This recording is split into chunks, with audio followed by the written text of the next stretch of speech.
Universal News TV, votre chaîne d'information la plus crédible. Contesté dans la rue depuis plusieurs semaines, le président malien, Ibrahim Boubacar Keïta, a été renversé ce mardi 18 août par un coup d'état militaire à la suite d'une mutinerie fortement acclamée par des manifestants. Le président Keïta, arrêté par les putschistes, a été contraint d'annoncer sa démission ainsi que celle de son gouvernement et du Parlement. Les pays voisins du Mali, réunis en sommet extraordinaire, ont réclamé jeudi le rétablissement du président malien Ibrahim Boubacar Keïta. Le président Bandakani est revenu sur cette actualité pour décrypter les enjeux géopolitiques associés à ce coup d'État. Suivons maintenant le décryptage de la situation par le président Bandakani. Suivons.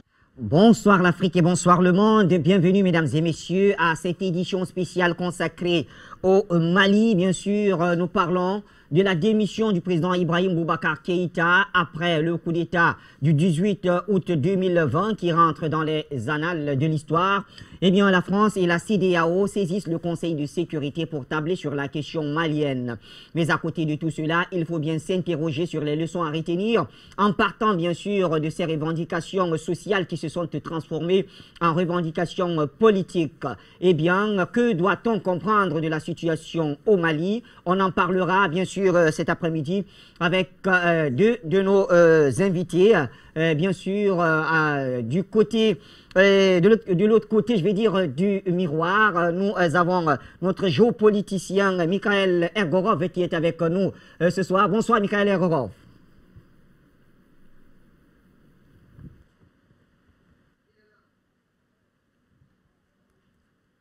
Bonsoir, merci pour l'invitation.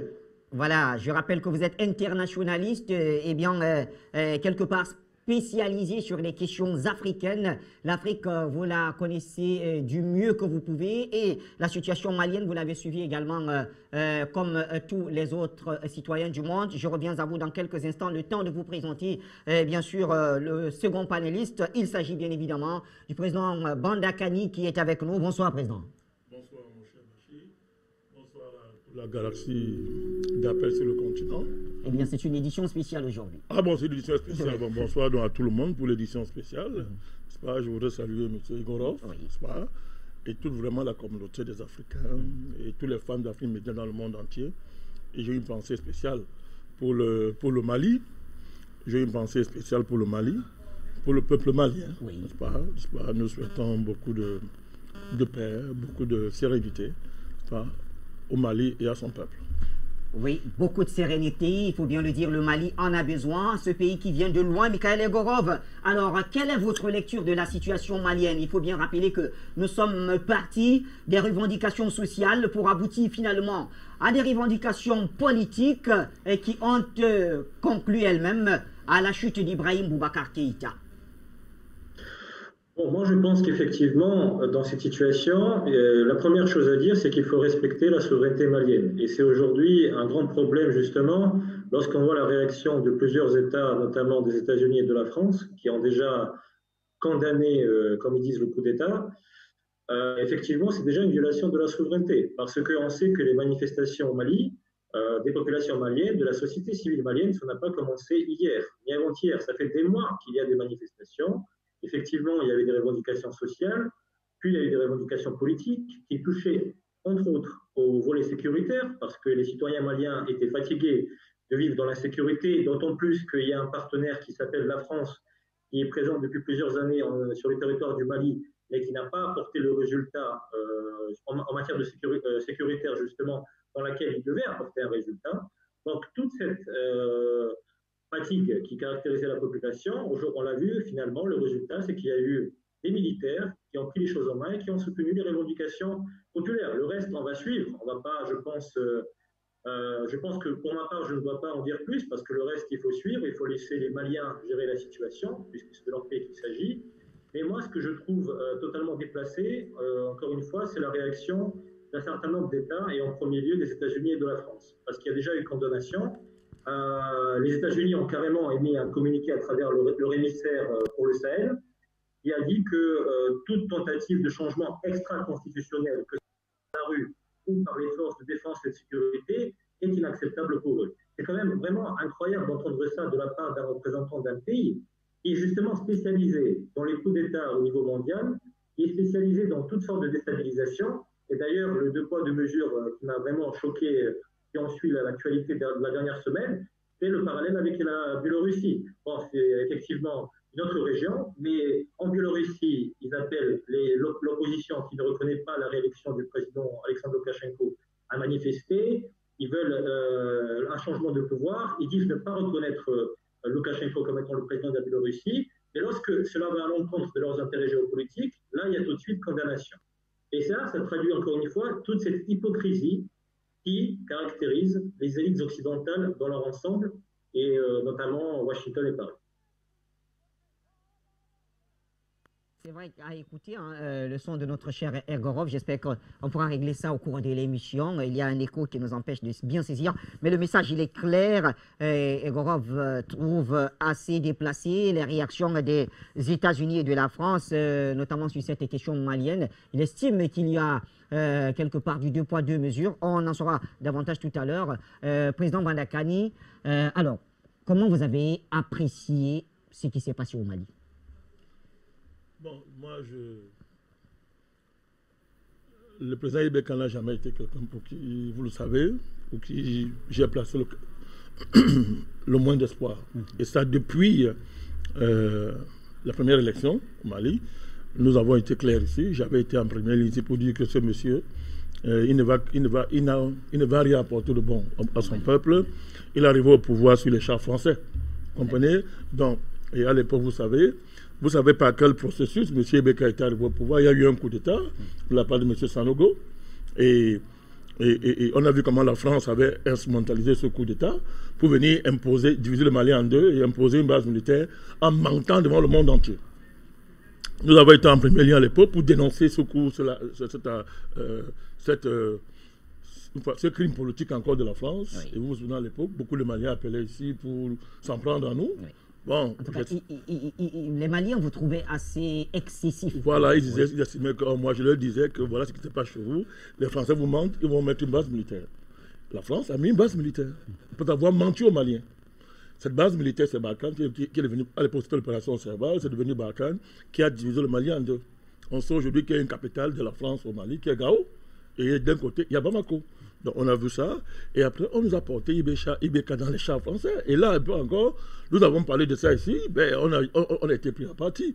Si aujourd'hui il y a une évolution de ce peuple, et qui a enfin décidé, n'est-ce pas, de créer des conditions pour aboutir à cette situation, ben je dis, ben, on dit que le peuple est souverain.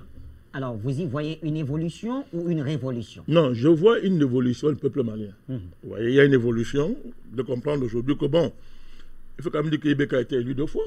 Oui. Il a été élu 2 fois. Selon les règles démocratiques. D'après la démocratie néocoloniale, il a été élu 2 fois. Donc, nous, on a pris acte. On a pris acte du fait qu'il a été élu 2 fois. Nos positions sur Ibeka sont connues depuis très longtemps. Ben, depuis que la contestation a commencé, nous avons, une fois de plus, attiré l'attention des Maliens pour dire, si vous continuez à personnaliser à l'excès le débat politique, vous allez encore vous tromper. Parce que votre problème, on le sait, c'est la France. C'est la France et l'Europe qui met le feu au Sahel pour recoloniser toute la région. Et le Mali a un rôle central dans cette région. C'est un pays extrêmement riche. Tout le Sahel, c'est un scandale géologique à tous les niveaux. Donc, leur ennemi historique, c'est la France, c'est l'Union européenne qui veut à tout prix accaparer cet endroit-là et ils mettent le feu. Quand je dis la France, l'Union européenne, je parle des États-Unis. Et tout à l'heure, on reviendra sur l'attitude de ces différents pays. Et j'observais que la classe politique malienne, ceux qui sont dans ce qu'on appelle le mouvement du M5, du M5, RFP, était composé en grande partie de politiciens parisiens. Donc j'étais en train d'attirer l'attention pour dire, faites attention, parce que si Ibeka part, vous le remplacez par les éléments de cette classe politique, vous n'avez rien fait. Vous continuez à jouer le jeu de la France. Donc, même l'imam Mahmoud Diko, qui aujourd'hui est en première ligne, mais c'est lui qui a porté Ibeka au pouvoir. Donc ça évolue. Ça évolue. Donc aujourd'hui, l'imam a eu le temps de voir. On peut se tromper. On se trompe. Nous ne sommes pas. Ça arrive. Il a eu le temps de voir que peut-être Ibeka n'était pas celui qui croyait.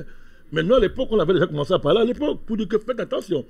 Donc, l'enjeu aujourd'hui, c'est d'éviter de croire que Ibeka parti, tout est réglé. C'est ça encore le jeu. Parce que là, on est dans le même scénario. C'est le 40e coup d'État. Depuis Moussa Traoré. Après Toumani Touré. après Sanogo. Après, on revient encore avec les militaires. Il y a un problème. Il y a un problème. C'est-à-dire qu'on a l'impression que l'histoire est bloquée et qu'on tourne en rond. Donc, il faudra espérer que, à la faveur de ce énième coup d'État, que les vrais enjeux du sort de ce pays soient mis sur la table. Que les vrais enjeux soient mis sur la table et que surtout, n'est-ce pas, le bloc occidental qui met le feu dans le Sahel et qui a décidé de faire du Sahel le centre de la recolonisation du continent africain soit inscrit à la table des enjeux politiques maliens comme étant la priorité de ce peuple. Sinon, on tourne en rond. Ibeka, c'est quoi? C'était un épisode. Qui va se souvenir de ce monsieur pour le Mali? Mais, vous voyez, on a perdu 10 ans. Presque 10 ans. Vous voyez, 10 ans. Oui. Donc, et entre-temps, 7 ans, en tout cas, voilà, on a fait croire aux Maliens qu'ils pouvaient faire quelque chose dans ce jeu, ce ronronnement démocratique néocolonial. Bon, aujourd'hui, on revient au point de départ. On revient à la situation de Toumani Touré, le président Toumani Touré. On revient. Donc, il faut que ce cercle vicieux dans lequel le destin du Mali est enfermé soit brisé. Très bien. Mais tout à l'heure, nous allons analyser en profondeur les enjeux politiques et les orientations et les trajectoires, n'est-ce pas, qui sont en train de dessiner depuis hier. Très bien. Voilà donc une première lecture qui nous aide aussi à comprendre un certain nombre de choses. Et bien sûr, nous sommes rejoints au cours de cette émission par le professeur François Ndembwe. Professeur Ndembwe, bonsoir. Bienvenue à cette édition spéciale. D'accord, des petits soucis avec notre liaison avec le professeur Ndembwe. Est-ce qu'on peut retourner vers Egorov? Très bien. Alors, Mikhail Egorov, tout à l'heure, on avait du mal à vous écouter. J'espère que cette fois, la qualité sonore sera très bonne. Alors, vous étiez en train de nous expliquer le fait que vous trouviez, et je répète vos mots là, vous trouvez assez déplacé la réaction des États-Unis et de la France dans la situation malienne. Comment vous expliquez ça?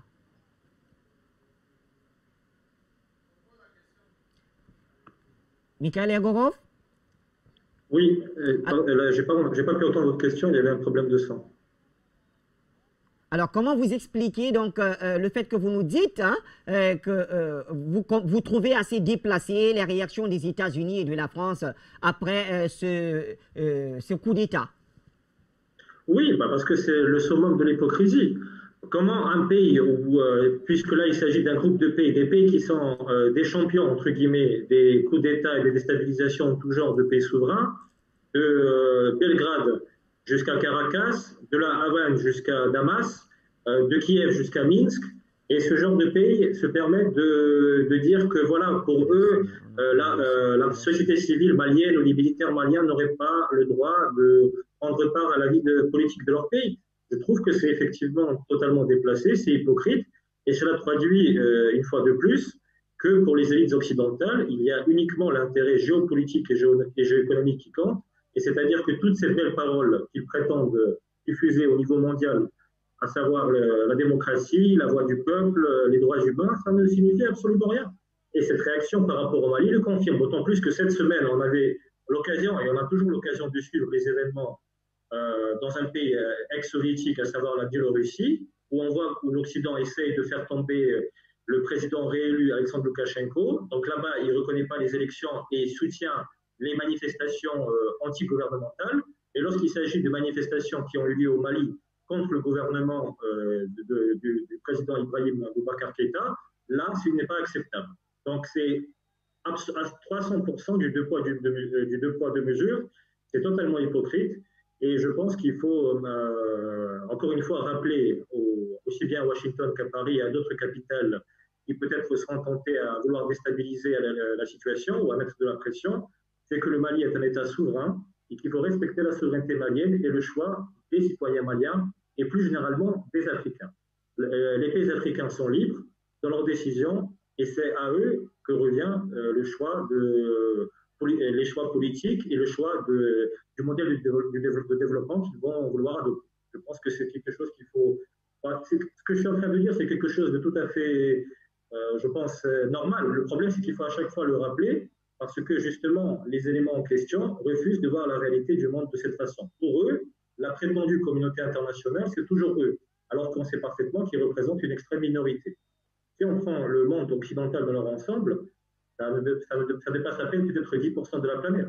Avec les satellites, ok, on va arriver à 15%. D'autant plus qu'on sait très bien que beaucoup de citoyens occidentaux n'approuvent pas la politique de leur gouvernement. Mais ils continuent de s'autoproclamer communauté internationale.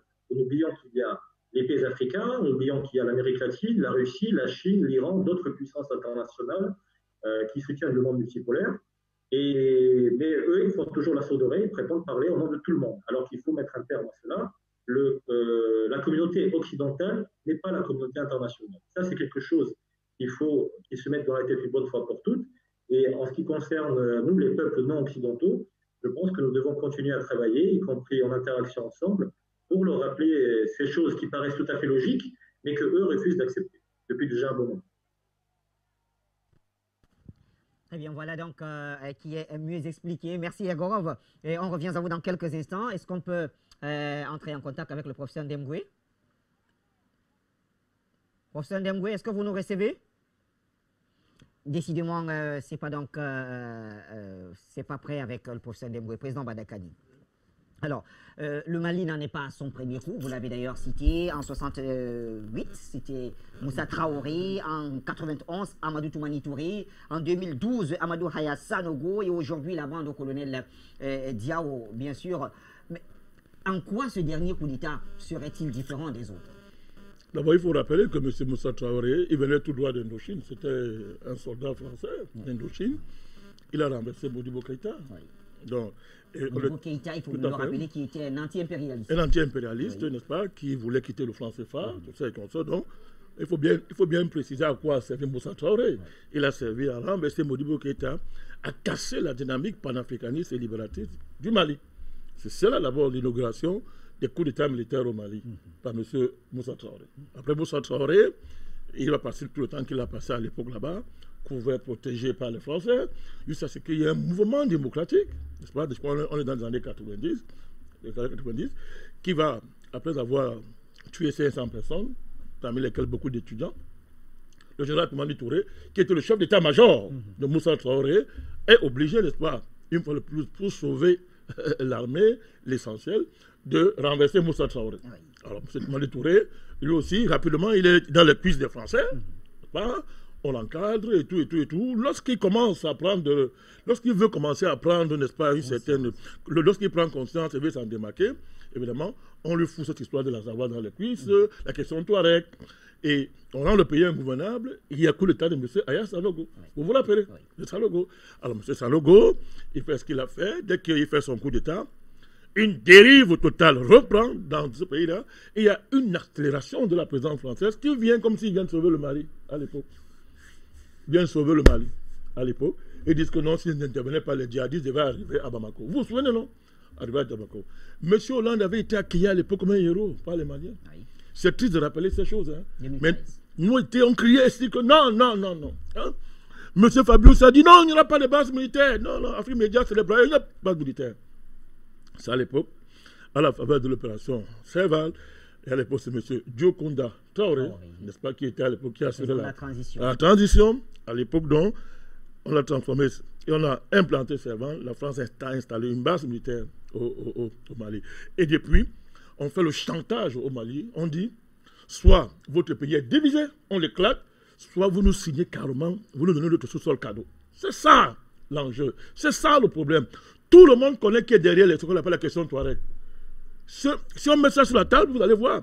Vous allez voir que l'enjeu va devenir carrément, d'abord c'est une crise sur le journal, vous allez voir l'Algérie, vous allez voir le Niger. Bachir, vous serez surpris. Donc, tout le monde sait ce qui se passe là-bas. Donc, après donc, cette transition, évidemment, on nous a dit que non, à partir du moment maintenant où la France a installé sa base militaire et qu'elle faisait le chantage, n'est-ce pas, à l'État malien avec les djihadistes, vous vous rappelez que vous avez été reçu à l'Élysée par un certain Nicolas Sarkozy. Vous vous rappelez? Reçu à l'Élysée par un certain Nicolas Sarkozy.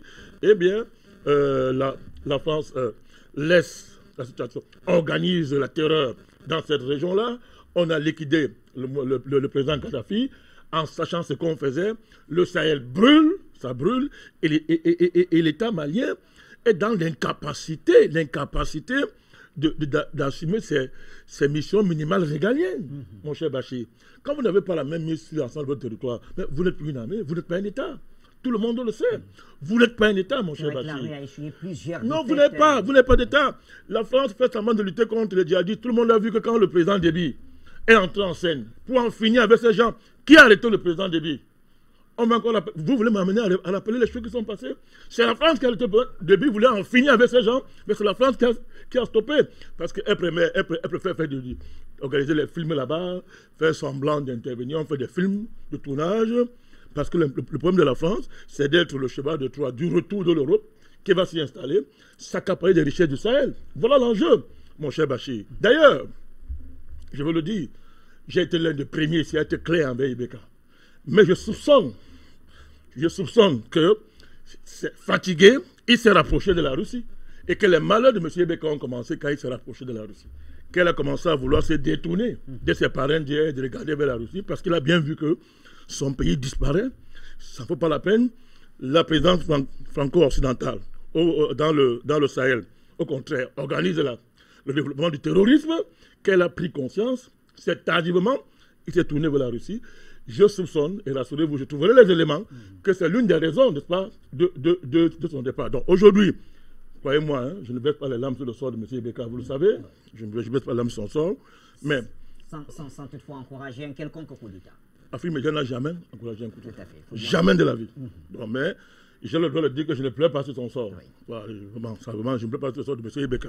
Donc, vous voyez aujourd'hui, Bachir, nous sommes à la case de départ. On est revenu à la case de départ.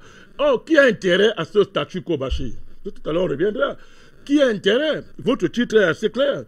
Quand on voit la France, non, laissez la CEDEAO. Quand vous voyez CEDEAO, c'est la France. Là, il n'y a même pas de débat. Hein.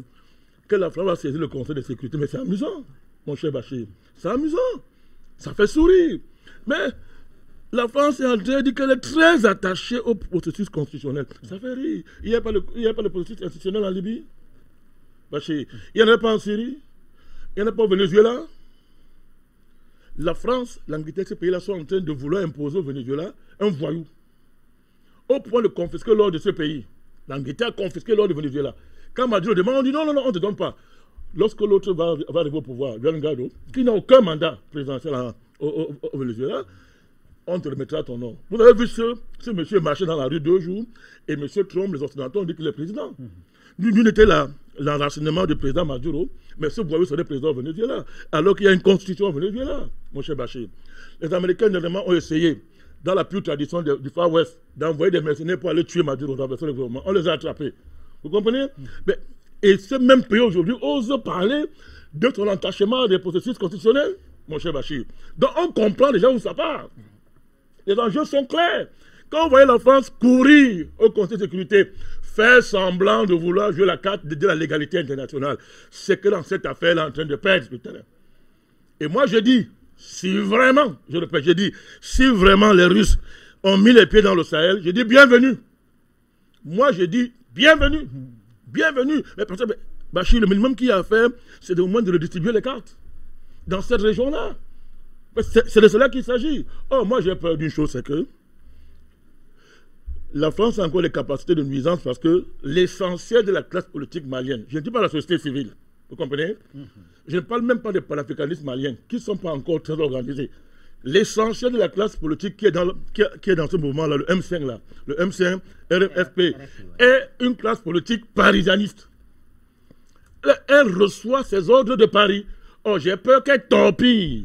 Elle peut torpiller la dynamique populaire qui est derrière ce mouvement. Parce que les vraies forces populaires de ce combat, les panafricanistes maliens, je les reconnais, ils ne sont pas encore puissamment organisés.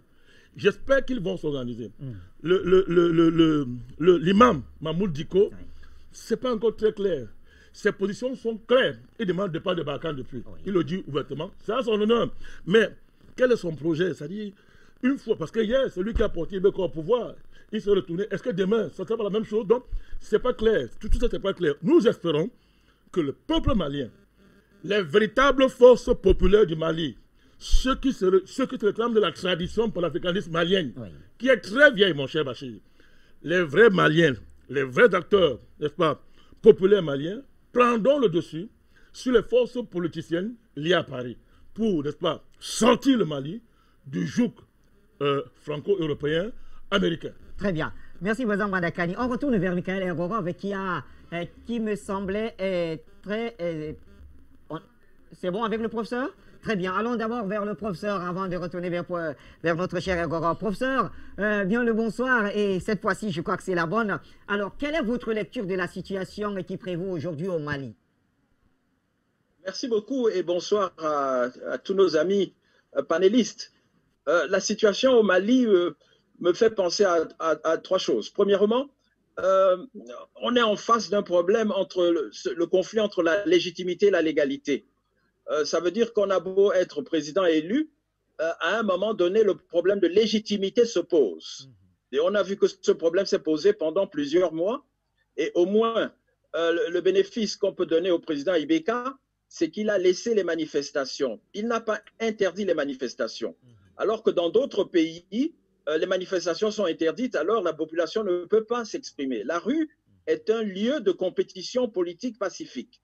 Tout pays qui interdit aux gens de manifester se place en situation contraire à la souveraineté et à la population. Donc au moins, au Mali, on a eu des manifestations et le président Ibeka n'a pas réprimé les manifestants et les manifestations duraient.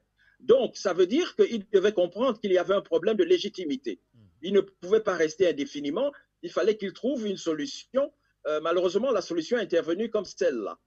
Et donc, la légitimité, à un moment donné, entre en conflit avec la légalité. Et ça me fait sourire un peu le comportement de l'Union africaine et de la France et tous ceux qui parlent, qui crient aux orfraies. Mais le problème était là depuis longtemps. Peut-être aurait-on entendu le cri de la population malienne, on n'en serait pas arrivé là. La deuxième chose dans ce genre de choses, c'est le coup d'État. On n'a jamais souhaité qu'il y ait un coup d'État. Le coup d'État est une œuvre. Les militaires, leur fonction, dans le cadre du triangle de souveraineté, c'est d'assurer la souveraineté du pays et de ne pas se mêler des affaires politiques. Mais il se trouve, je n'en suis pas le directeur, mais les coups d'État existent. À ce moment, il faut apprécier un coup d'État et quels sont les éléments objectifs qui peuvent nous permettre d'apprécier la qualité d'un coup d'État. D'abord, premièrement, il faut dire qu'il n'y a pas d'effusion de sang. Et ça, c'est une bonne chose. Et espérons qu'il n'y en aura pas. Parce qu'on a été habitué à des crimes depuis le président Sylvanus Olympio en 61 ou 63, je ne me rappelle plus très bien. Et on a vu des gens qui sont abattus, tués, des gens qui meurent, etc. Là, il y a quelque chose qui se passe sans qu'il y ait effusion de sang. C'est déjà un point, j'allais dire positif, si on peut dire ainsi, par rapport aux mutins. Deuxièmement, il faut demander quel est leur projet et dans quelle ligne ils s'inscrivent. Et manifestement, il y avait un mouvement populaire qui se manifestait depuis quelque temps et qui n'a pas été bien interprété, y compris par les messieurs de l'Union africaine qui se lèvent maintenant. Donc, l'armée arrive, moi je n'ai pas de point de vue là-dessus, je vois ce que les Maliens veulent, j'observe comme tout le monde la position des uns et des autres et des Maliens en particulier, et j'attends qu'il y ait un retour au civil. Mais dans l'intervalle, on peut déjà dire des choses. Nous sommes, et ça c'est le troisième point sur lequel je vais m'arrêter pour l'instant, c'est le problème de souveraineté. Et en tant que militaire, et en tant que responsable, les nouveaux responsables politiques et qui vont lier cela avec le militaire, doivent se poser la question de la souveraineté. Et comme vous savez, selon notre théorie, le triangle de souveraineté se pose sur le côté militaire, sur le côté de la monnaie et sur le côté du droit. Je vais prendre les deux côtés, le militaire et la monnaie. Tout de suite, nous ne voulons pas qu'il y ait de l'armée étrangère sur le continent africain. Le président Modibo Keïta avait chassé les derniers soldats français. Il avait chassé les derniers soldats français. Et les Maliens ont un modèle. Le président Modibo Keïta n'était pas grand seulement par la taille, il était grand par ses idées. Et c'était un panafricaniste convaincu. Donc les militaires maliens qui viennent d'arriver doivent savoir que sur leur sol, s'ils veulent être souverains, ils doivent se débarrasser des armées étrangères. À la limite, et je reviens là, c'est le deuxième cas, quand la situation parce qu'on ne peut pas changer du jour au lendemain, toute force militaire étrangère sur le sol d'un pays souverain doit être commandée par un national. C'est-à-dire que s'il y a l'armée française sur le sol malien, c'est un Malien qui doit être au commandement, sinon qu'il s'en aille. Et on pourrait appliquer cela, y compris au niveau des forces de l'ONU. Et ces militaires ne doivent pas se dire qu'ils sont seulement des militaires. Maintenant qu'ils ont pris une position politique, ils ont pris un pouvoir politique, ils doivent savoir ce que c'est que la politique. Et la politique repose sur l'économie. Et l'économie, pour une grande part, repose sur la monnaie. Et je crois que ce coup est un coup fatal porté au Ouakron. Ce coup d'État, c'est un coup qui est porté au Ouakron. Je ne vois pas comment le Ouakron pourra être mené à bien. Le président Ibeka ne s'était jamais exprimé là-dessus. Et en cela, il était un lâche trahissant la population du Mali, comme l'a été le président Ouattara, qui, avec son ami Macron, ont créé le Ouakron le 21 décembre de l'année dernière. Donc, pour moi, les militaires doivent savoir qu'il y a une responsabilité politique, et derrière la responsabilité politique, il y a la responsabilité économique, et en particulier la responsabilité militaire et monétaire. Et je vais terminer par une citation que je suis allé revoir du président Modibo Keïta, qui est très importante et que ces militaires devraient bien comprendre. Si vous permettez, je peux lire cela, c'est très bref. C'est le discours que le président Modibo Keïta a adressé à l'Assemblée nationale du Mali avant de quitter, c'était dans le 30 juin 1962. Et voici ce que le président Modibo Keïta disait et qui sonne très vrai, qui est encore valide aujourd'hui. Il disait, mes chers collègues, aussi loin que nous remontons dans le temps, l'histoire nous enseigne, premièrement, que le pouvoir politique s'accompagne toujours et nécessairement du droit régalien de l'État de battre la monnaie. Monsieur le Président Ibeka a échoué sur ce plan, comme tous ses prédécesseurs, depuis Moussa Traoré, qui a renversé en tant qu'un agent de la France et qui a instauré une dictature sur le peuple malien. Ils ont renversé l'expérience malienne qui était sur le point de réussir. Les Français et Moussa Traoré ont détruit cette première partie du discours du président Modibo Keïta. Et deuxièmement, il disait donc que le pouvoir politique s'accompagne toujours et nécessairement du droit régalien de battre la monnaie. Et deuxièmement, que le pouvoir monétaire est inséparable de la souveraineté nationale. Et il disait ensuite qu'il en est le pouvoir monétaire dont est le complément indispensable et l'attribut essentiel. Donc, les questions monétaires doivent être sur la table tout de suite. Surtout que le projet du Ouakron devait être mené pour l'année 2020. Ces militaires qui ont fait ce coup doivent assumer la responsabilité, même transitoire, jusqu'au bout. Et pour conclure, le président malien Modibo Keïta, je dis bien, le 30 juin 1962, disait ceci: pouvoir politique et pouvoir monétaire ne sont donc, à vrai dire, que les aspects complémentaires d'une seule et même réalité, la souveraineté nationale. Et donc, c'est un problème de souveraineté nationale. Est-ce que les Maliens vont retrouver leur souveraineté nationale qui leur a été confisquée depuis le coup d'État de Moussa Traoré contre le grand Modibo Keïta en 1968, le 19 novembre 1968? Est-ce que les Maliens, enfin, vont retrouver la souveraineté que le président Modibo Keïta était sur le point de leur réinstaurer? Ces Maliens, ces militaires maliens qui ont pris le pouvoir aujourd'hui doivent réfléchir à cela. Et la société civile malienne doit continuer à réfléchir sur ces questions. Il est hors de question qu'on confisque et que l'ONU et que la France et que la CEDEAO donnent des oukases que la population malienne doit subir, parce que pendant que la population malienne souffrait, pendant que la population malienne demandait paisiblement des changements, aucun de ces pays, l'Union africaine, la France, personne n'a prêté oreille à des gens qui manifestaient paisiblement. Je crois que c'est dramatique qu'on soit obligé d'arriver à un coup d'État. Je respecte beaucoup le président Ibeka parce que c'était, en fin de compte, c'était un homme de paix. Ce n'est pas un homme qui a voulu s'accrocher au pouvoir. Et sa dernière déclaration le prouve. Mais on n'est pas là pour faire des états d'âme, pour juger des gens. Nous sommes là devant un problème politique important dans un pays, le Mali, qui a une histoire et qui est crucial dans l'histoire de l'unité africaine. Et si on a le temps, on pourra en parler. Je vais m'arrêter là pour l'instant. Merci, professeur Ndemgui. Voilà une analyse très profonde d'ailleurs qui nous reconduit justement vers Mikhail Ergorov. Mikhail, alors à ce niveau, une question quand même nous vient tout de même à l'esprit. Est-ce que ces événements au Mali redistribuent les cartes, du moins sur un plan géopolitique, quand on sait quand même qu'il y a une présence française qui date d'avant la colonisation? La France considère le Mali comme faisant partie de son précaré. On sait qu'il y a une présence peut-être légère des États-Unis dans le Sahel. On sait également qu'il y a d'autres puissances. Pourquoi pas, c'est un secret de polichinelle que de dire que la Russie y est un tout petit peu. Alors, est-ce que ces événements redistribuent les cartes sur le plan géopolitique?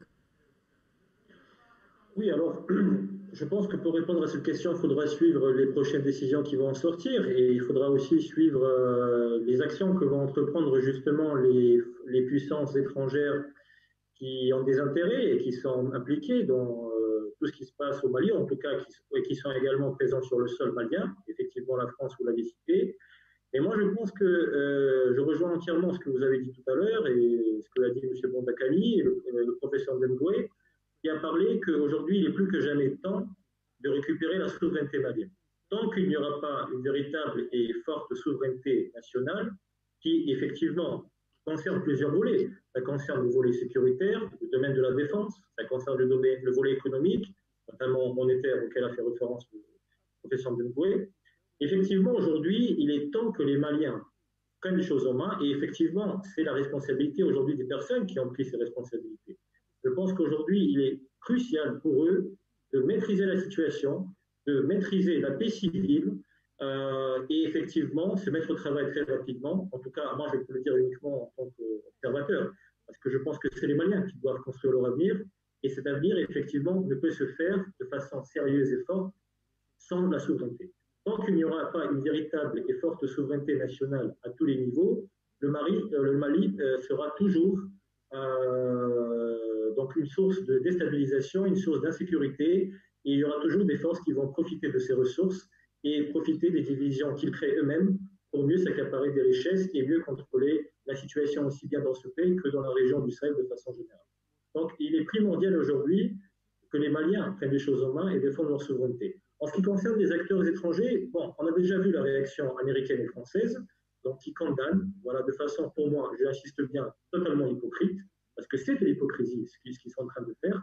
Donc effectivement, les Maliens qui manifestaient pacifiquement et qui avaient des revendications, ils en parlaient, mais de façon très évasive, parce qu'ils n'avaient pas d'intérêt géopolitique majeur à soutenir ces revendications. Mais dans d'autres pays, lorsque nous avons, voilà, M. Bondakani s'est rappelé du Venezuela, et c'est effectivement un des exemples, là-bas, voilà, on peut faire appel à un charlatan et l'autoproclamer président du moment que ça arrange nos intérêts géopolitiques. Et ça aussi, c'est un danger très important aujourd'hui pour le Mali et pour la population malienne dans son ensemble, c'est que les forces qui ont eu l'habitude de dominer et de maintenir une approche purement néocoloniale, il serait tout à fait naïf de penser que du jour au lendemain, ils vont changer d'approche, accepter de respecter la souveraineté des États indépendants, et notamment des États africains, et changer totalement de politique. Il est tout à fait naïf de penser cela. Ils ne vont pas le faire. Ils resteront ce qu'ils sont, et je suis sûr et certain qu'ils le resteront encore un bon moment. Et compte tenu de cette réalité, c'est pour ça qu'il est plus que jamais temps de s'unir, de travailler à ce que la souveraineté nationale totale puisse être atteinte, et après, il revient aux Maliens de choisir les partenaires extérieurs avec lesquels ils peuvent construire des projets conjoints dans le cadre d'intérêts réciproques, dans ce qu'on appelle un concept véritablement gagnant-gagnant. Voilà.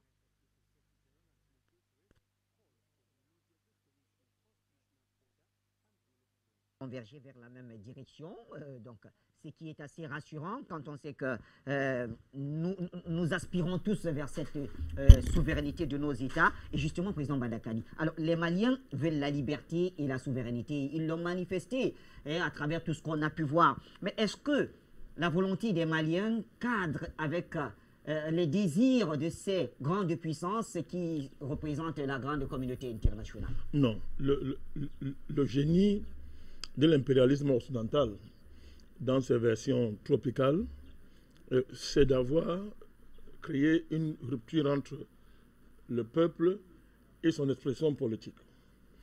Contrairement à ce que les gens croient, il n'y a pas de peuple qui ne soit pas incarné par une élite. C'est-à-dire le peuple, c'est comme les wagons, c'est comme les trains qui sont tirés par un wagon. C'est comme les wagons qui sont tirés par une locomotive. Donc, si vous séparez la locomotive, les wagons ne roulent pas. Donc, c'est en Afrique qu'on fait croire qu'il y a d'un côté le peuple et il y a les élites. Ça, c'est le génie. Ça, c'est le génie maléfique de l'impérialisme qui a réussi à diligenter cela dans nos espaces politiques. C'est le drame. C'est le drame que nous avons. Donc, cette coupure entre le peuple, les mouvements historiques des peuples, n'est-ce pas, et la capacité de ces mouvements à générer du leadership politique. C'est ça qui a réussi en Chine et ailleurs. Dans tous les pays du monde, vous allez voir, lisez les révolutions américaines, toutes ces révolutions, même la révolution française, vous allez voir que le mouvement populaire doit créer la classe politique qui correspond, n'est-ce pas, aux exigences politiques du mouvement populaire. Vous comprenez ça? Donc, quand cette traction n'existe pas, c'est fini. Et ça, c'est le génie de la France. La France capte toutes les élites africaines, opposant comme gens au pouvoir, elle les capte et les peuples, quand le peuple manifeste dans la rue, le rôle du peuple, ce n'est pas de conceptualiser, ce n'est pas ça le rôle du peuple. Quand le peuple sort dans la rue et manifeste, il faut qu'il y ait une classe politique qui, n'est-ce pas, élabore un projet politique qui correspond au mouvement populaire, mon cher Bachir. Et c'est ça que je crains pour le Mali, même actuellement. Vous voyez, on est encore dans une situation où il peut y avoir ce qu'on appelle une répétition de l'histoire. Vous comprenez? Là, c'est-à-dire que vous voyez le mouvement populaire. Ce mouvement populaire, je le dis encore, il est dirigé par qui? Mais faites encore, quand vous faites le profilage, n'est-ce pas, de leadership du mouvement populaire malien, mais il y a un problème, on ne peut pas se taire, mon cher Bachir. L'imam Diko n'est pas un homme politique. Oui, et il l'a dit. C'est pas un homme politique. Bon, et quand je lui dis, et lui-même, il n'a pas une grande culture politique. Quand on voit les choix qu'il fait depuis, il n'a pas une bonne culture politique. Or, il est populaire, il est influent. Il a pesé normalement dans la mobilisation populaire. Il a pesé. Ça c'est un aspect de ce mouvement qu'il ne faut pas mettre de côté. Voilà, c'est-à-dire que l'influence religieuse de Mamadou Diko a beaucoup pesé dans cette mobilisation. Donc, alors, lorsque vous le mettez de côté, vous regardez le profil de toute la classe politique malienne. Elle n'est pas capable de porter ce mouvement. C'est pour ça que nous appelons à l'émergence que les panafricanistes prennent le contrôle de cette affaire malien, que les patriotes maliens ne restent pas seulement dans la rue, qu'ils émergent comme hommes politiques, vous voyez, pour ne pas se laisser damer par la classe politique pro-française. Ça, c'est la contradiction politique du Mali. Je ne dis pas la contradiction historique du Mali. Deuxièmement, je suis absolument d'accord avec le professeur Dengue dans sa trilogie, monnaie, armée, état de droit. Ah, mais tout ça, l'impérialisme ne peut pas l'accepter. L'ennemi de cette théologie, c'est l'impérialisme. Et pour le cas là, c'est la France, ce sont les États-Unis, c'est l'Union européenne, qui ont décidé, et ça il faut le rappeler, qui ont décidé de prendre le Sahel. Le Sahel est pris en otage par ces gens-là, parce que les richesses fabuleuses qu'il y a là-bas font que l'Occident compte sur le Sahel, pour ne pas dire toute l'Afrique, pour avoir les moyens de faire face à la concurrence aux mutations géopolitiques mondiales. C'est de cela qu'il s'agit. Pour affronter la Chine, l'URSS, cette mutation géopolitique dans le monde, l'Occident a besoin de l'Afrique, comme ça a toujours été le cas dans l'histoire. Et aujourd'hui, le point de fixation, c'est le Sahel. Oui. Et on a vu, je répète, comment on a créé la terreur en Afrique. On a détruit Kadhafi en sachant qu'on va importer les djihadistes quand c'est échoué en Syrie pour descendre. Et ils sont en train d'opérer dans le Sahel, parrainés par les Français. C'est connu. D'ailleurs, les Maliens ont marché pendant des mois pour dire que c'est vous la France. Et quand les Maliens ont marché, M. Macron a appelé Ibeka et le président de la Sous-Région pour dire « Venez m'expliquer pourquoi vos peuples sont contre nous. » Bachir, vous avez oublié ça? Vous avez oublié ça? Et à l'époque, souvenez-vous, qu'a dit la classe politique malienne? Silence! Nous avons crié ici pour dire « Pourquoi vous abandonnez ce peuple ?» Et ce n'est pas le fait du hasard, mon cher Bachir. Toujours pour renforcer ce qu'a dit le professeur Ndengwe. Moi, je vais vous lire cette tendance qu'il y a à voler les victoires populaires. Quand vous regardez le mémorandum des leaders de M5, RFP, ils mettent tout sur Ibeka. Violation du serment de l'article 37 de la Constitution. Violation du principe de séparation des pouvoirs. Instrumentalisation et délégitimation des institutions de la République. Atteinte à l'intégrité territoriale et perte de la souveraineté sur des plans entiers du territoire national. confiscation des principes républicains garantissant l'alternance démocratique, etc. Donc vous voyez, l'opposition là... Tout ceci est imputé au président Ibrahim Boubacar Keïta. Il faut que je rappelle ça. Est-ce que cela signifie que, et je répète ma question, je l'ai posée d'ailleurs hier ici, est-ce que les membres du M5 se trompent de cible ou alors ils font exprès de ne pas connaître la véritable cible dans ce Ils font exprès. Quand les Maliens ont marché contre la France, cette classe politique a été silencieuse, elle a abandonné le peuple. C'est nous ici qui avons assumé ce mouvement-là à l'époque.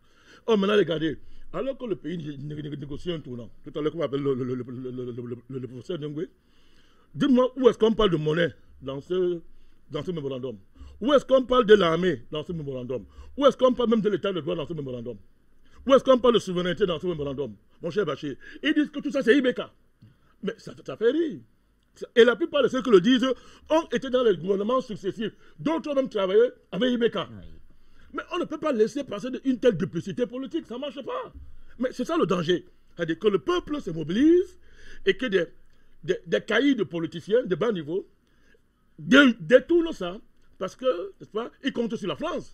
Vous voyez, c'est ça le problème. C'est ça l'enjeu au Mali actuellement. Donc je dis, et là une fois de plus, vous voyez, l'histoire, le scénario se répète. Nous sommes, je vais le répéter encore par pédagogie, nous sommes au 40e coup d'État au Mali. Mon cher Bachir. Même en 90, n'est-ce pas, lorsque Moni Touré fait le coup d'État, j'ai la transition et s'en va. C'est le président, comment il s'appelle Konaré. Oui, Alpha Omar Konaré. Konaré. Oui. Il dirige le pouvoir depuis, lui ne parle même pas, il est silencieux, il ne dit rien. Vous voyez, il dirige le pays, sa gestion, nous tous sommes là. Il a fait rêver un peu les Africains. On a vu un monsieur qui avait de l'audace. Il a essayé d'incarner la grandeur historique de son pays. Mais une fois qu'il est parti, monsieur qui est revenu, Mani Touré est revenu, porté par Paris. Il est arrivé au pouvoir. Il a été le pouvoir, l'on l'a attrapé. Coup d'État. On a tourné. La France a reçu son coup. Tout à l'heure, je l'ai rappelé. Après, on dit élection démocratique. Élection démocratique. Ibek arrive au pouvoir. 2 mandats à la fin. Coup d'État, mon cher Bachir. Coup d'État. Donc, vous voyez que quand la question de la légalité et de la légitimité se confond avec la libération, M. Bachir, dans l'enjeu malien, la légitimité et la légalité n'ont pas de sens dans l'enjeu malien, vous voyez, sans la question, la prise en charge des enjeux de la libération de ce pays. Et libérer le Mali veut dire couper les liens, remporter une victoire politique, économique, n'est-ce pas, et culturelle sur l'ennemi historique de ce peuple-là. Une fois de plus, c'est la France, ce sont des faits. Nous ne sommes pas des anti-français, ce sont des faits, mon cher Bachir. Donc ma peur, c'est cela. Donc, j'espère que ces militaires, Bachir, dans l'histoire, il y a eu les militaires progressistes. Il y a eu les Nasser, il y a eu les Sankara. On appelait ça le mouvement des officiers libres. L'Afrique a connu ça, le mouvement des officiers libres qui étaient des militaires progressistes. Jerry Rawlings, merci. Des militaires qui faisaient des coups d'État et qui inscrivaient, qui faisaient basculer leur pays dans la pente du progrès historique. J'espère. J'espère que ça sera le cas de ces militaires. Très bien. Oui, Bachir. Dans un environnement où, bien sûr, maintenant, vous voyez, les États-Unis, la communauté internationale autoproclamée, est en train de brailler maintenant, sur les principes démocratiques qu'elle viole tous les jours, matin, midi, soir. Merci, Président Bandakani. Professeur Ndemgui, je vais me retourner vers vous, justement. Je prends la chute du Président Bandakani pour vous relancer à ce niveau. Il parle donc des mutants qui ont pris le pouvoir. Alors, dans leur déclaration à la télévision nationale, ils ont tout simplement affirmé qu'ils devaient assurer la continuité de l'État, le temps de laisser le pouvoir aux civils. Bien sûr, ceci, généralement, c'est des déclarations qui sont faites et on peut considérer ça peut-être comme accessoire ou plutôt des choses attendues. Mais ce qui nous intrigue tout de même dans la suite de la déclaration, c'est qu'ils estiment que la Barkhane, l'opération Barkhane qui est basée de ce côté, et la MINUSMA sont des partenaires. Alors quand on entend ces déclarations et on revient à la genèse de la manifestation, on sait qu'au début des manifestations, il y avait des pancartes par exemple où il était écrit « Paris dégage, non aux bases militaires ». Est-ce que finalement, le peuple malien n'est pas en train de perdre sa révolution, et je mets ça entre guillemets? Les choses, dans la vie, il y a la dynamique. C'est pour ça que j'ai rappelé le président Modibo Keïta tout à l'heure. Et ce discours historique que tous les Africains doivent lire. Le président Modibo Keïta avait tout vu. Et je vous dis qu'il a renvoyé tous les soldats français. Nous étions en 1962. Et vous comprenez que qu'on se retrouve 58 ans plus tard, avec un recul comme celui-là, le président Modibo Keïta se retournerait dans sa tombe de voir que son pays est occupé, parce que c'est le mot, par des forces étrangères. Lui qui, 2 ans à peine après l'indépendance, avait pris ses responsabilités. Il avait pris ses responsabilités parce qu'il est un des rares qui avait compris ce que c'est que la souveraineté. Et quand le président Modibo Keïta dit que le pouvoir monétaire est l'autre face du pouvoir politique, il a raison. Voyons ces mots, il a dit le droit régalien. Alors, que ces militaires disent que Barkhane et les forces de l'ONU sont des partenaires, on va voir ce que ça veut dire. Je ne suis pas leur interprète. Mais je vous dis, le principe de la souveraineté veut que vous êtes maître chez vous. Vous ne pouvez pas avoir une force extérieure chez vous, surtout, et c'est très grave, une force que vous ne commandez pas. Moi, la première condition que ces militaires devraient mettre, c'est de passer sous commandement malien toutes les forces qui sont encore temporairement sur le sol malien. Faute de cela, je dirais qu'eux aussi auront violé le principe de la souveraineté. Parce qu'on ne blague pas avec la souveraineté. Les Africains se sont amusés pendant longtemps avec cela. Vous n'imaginez pas qu'en France, l'armée malienne soit installée à Marseille et que Macron n'ait rien à dire. C'est parce que les Africains, on les a habitués à accepter l'inacceptable. On les a habitués parce que des présidents de république souvent mal élus ou agents de la France, traîtres à leur nation, ne peuvent pas, ne fonctionnent pas comme il faut. Vous n'imaginez pas un instant que l'armée chinoise soit à Dijon ou à Lyon installée et que la population française laisse faire, les commandants chinois font ce qu'ils veulent, l'armée chinoise se déplace comme elle veut, elle prend les photos, elle fait ce qu'elle veut. Mais c'est la situation que nous avons. Pourquoi les Africains ont-ils accepté? Et en premier lieu, leur chef d'État. Et je m'excuse, malgré tout le respect que j'ai pour le président Ibeka, il l'a accepté. Il l'a accepté, comme le président Ouattara l'accepte. Je ne veux pas individualiser les choses. C'est des principes.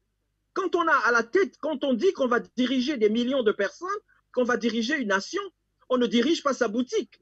Si on veut diriger sa boutique, qu'on ne fasse pas la politique, et surtout qu'on n'aspire pas à devenir président de la République. Encore que ces gens prêtent serment sur la Constitution qui dit qu'ils vont assurer l'intégrité de leur territoire. Nous sommes là en cas de faute. Si ces militaires ne respectent pas les 3 principes de la souveraineté, je regrette, puisque je vous dis que ce n'est pas une question d'individu, nous serons obligés de dire ce que nous avons, ce que nous disons aujourd'hui. Nous ne le disons pas par attaque personnelle, nous le disons parce que c'est les principes qui sont admis dans toutes les nations. Je vous ai donné l'exemple de la Chine. L'armée chinoise, si elle s'installait à Dijon ou à Marseille ou à Lyon, aucun Français n'accepterait cela. Pourquoi les Africains acceptent? Et les Africains qui refusent cela, on les taxe d'extrémistes parce que justement, on les a habitués à accepter et à avaler l'inacceptable. Je crois qu'une nouvelle phase doit commencer avec ce que nous venons de voir au Mali. Et les Maliens, qui ont une grande tradition, ils ont lutté pendant longtemps contre la dictature de Moussa Traoré et ont payé par un lourd tribut de sang leur lutte. Ils ont montré l'exemple. Peut-être que la population malienne est aujourd'hui en train de montrer l'exemple, y compris aux populations d'Afrique centrale où rien ne bouge. Où là encore, c'est vraiment l'immobilisme, où la France règne en maître, y compris dans un pays comme le Cameroun, ou y compris dans d'autres pays de la région, où le franc CFA règne en maître, où il n'y a même pas un débat là-dessus, où la souveraineté, on ne sait pas ce que c'est que la souveraineté dans ces pays. Donc, pour résumer, les soldats maliens qui ont pris le pouvoir, mais qui ne croient pas que le pouvoir c'est l'amusement, ils sont là pour servir. Et quand on est un soldat, on prête serment non pas pour servir le président de la République, non pas pour servir un gouvernement, mais pour servir la Constitution et le souverain qui est le peuple. Donc, les soldats doivent être au service du peuple et écouter la voix du peuple. Et pendant qu'ils assument leur intérim, la population civile, qui est très organisée, qui connaît, et il y a des compétences énormes au Mali, doit pouvoir s'organiser pour prendre le relais. Et tout ce que nous voulons, vraiment, excusez-moi d'insister là-dessus, parce que pour moi, c'est le B à bas, c'est toujours une question de souveraineté. Ou vous êtes souverain, ou vous ne l'êtes pas. Et si vous êtes souverain, assurez toutes les conditions de la souveraineté et le Mali a toutes les ressources. Toutes les ressources. J'ai des cartes géographiques du Mali. Le Mali a toutes les ressources que vous pouvez imaginer pour être un pays souverain et même immensément riche. Donc, souveraineté du Mali, souveraineté des Maliens et que les peuples maliens s'organisent pour obtenir le maximum des événements qui se sont passés, encore une fois, sans effusion de sang, et pour que le Mali redémarre en étant ce que le Mali a été pendant longtemps dans l'histoire de l'Afrique, un phare, un exemple, y compris, comme je l'ai dit, avec quelqu'un comme le président Modibo, dont j'ai encore beaucoup de choses à dire ici, parce qu'il était exemplaire sur beaucoup de points. Très bien. Merci, professeur Ndembwe. Alors, Mikhaël Ergorov, je me retourne vers vous. Il faut bien rappeler que parmi les mutins, il y a le colonel Sadio Kamara qui rentrait fraîchement de la Russie, où il a suivi d'ailleurs une formation aux côtés d'instructeurs russes.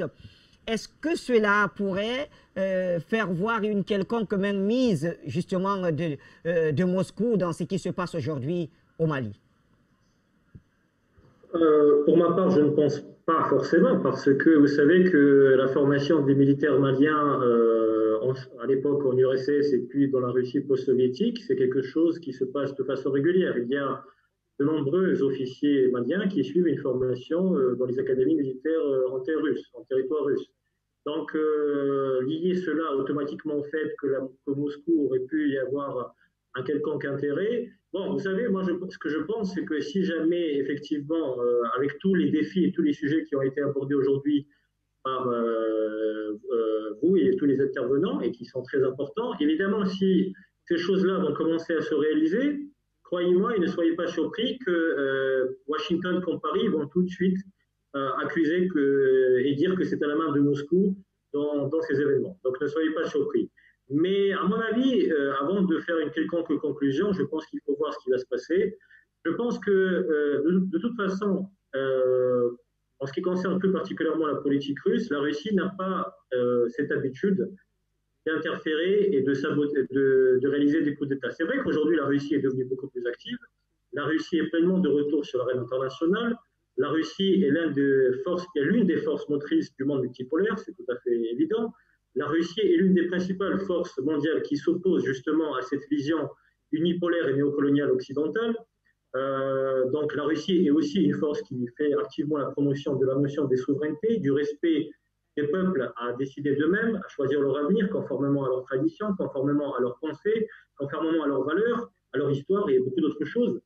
Donc je ne pense pas qu'il faut y voir la main de Moscou, mais encore une fois, comme je l'ai dit, si jamais les personnes qui ont aujourd'hui accès au pouvoir et que si aujourd'hui au Mali on commencera à avoir de véritables changements dans diverses directions, justement pour arriver à ce que vous avez mentionné si bien aujourd'hui, pour arriver à une véritable et pleine souveraineté, dans ce cas de figure, je ne serais pas surpris que les médias occidentaux, les médias mainstream comme on les appelle, vont accuser la Russie, peut-être même la Chine aussi, d'avoir favorisé cette situation. Ça, je ne serais pas surpris.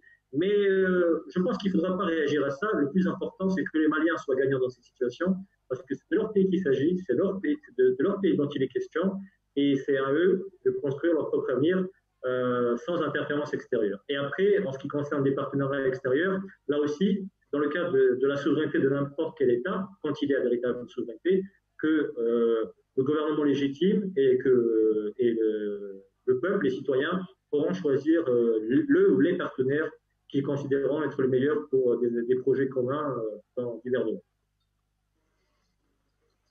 Alors, Président Bandakani, vous souhaitez ajouter quelque chose puisque c'est la séquence réservée à nos téléspectateurs. En une minute, je vous en prie. D'abord, je pense qu'il ne faut pas beaucoup mettre la pression sur ça. Il ne faut pas attendre des militaires qui ne peuvent pas donner. On aura une transition. Ils vont sauvegarder d'abord les intérêts de l'armée, essentiellement. Et deuxièmement, après, ils vont laisser faire les élections générales. Or, le problème du Mali, ce ne sont pas des élections générales. Il y a des élections chaque année dans ce pays. Ça ne règle rien. C'est-à-dire que quand il y a élection dans un contexte néocolonial, ce sont les forces les mieux organisées qui gagnent. Or, en situation néocoloniale, les forces les mieux organisées sont justement les forces néocoloniales. Aussi logique et simple. Donc, pour que le Mali avance, il faut que je le répète, les véritables forces populaires, les panafricanistes qui sont au cœur de ce mouvement-là, prennent le dessus, prennent le leadership de ce mouvement. Si ce n'est pas le cas, il ne faut pas rêver, il n'y aura rien. Parce que les qui vont prendre le pouvoir, vous aurez, n'est-ce pas, à choisir entre les Ndembélé, tous ces gens-là, les Choguel Maïga, tous ces gens-là, nous tous, nous savons, n'est-ce pas, que ces gens-là c'est une opposition néocoloniale parisienne. Donc, ça c'est un. Deuxièmement, mon cher Bachir, lorsqu'on dit, si on est d'accord que la cause, c'est l'absence de souveraineté, la logique c'est que bon, le reste sont les effets de cette cause-là. Un pays qui n'est pas souverain ne peut pas faire ce qu'un pays souverain fait. Oui. Aussi simple que ça. Logiquement, oui. Logiquement. C'est-à-dire qu'il faut ayons les raisonnements logiques. Un pays qui n'est pas souverain ne peut pas faire ce qu'un pays souverain fait.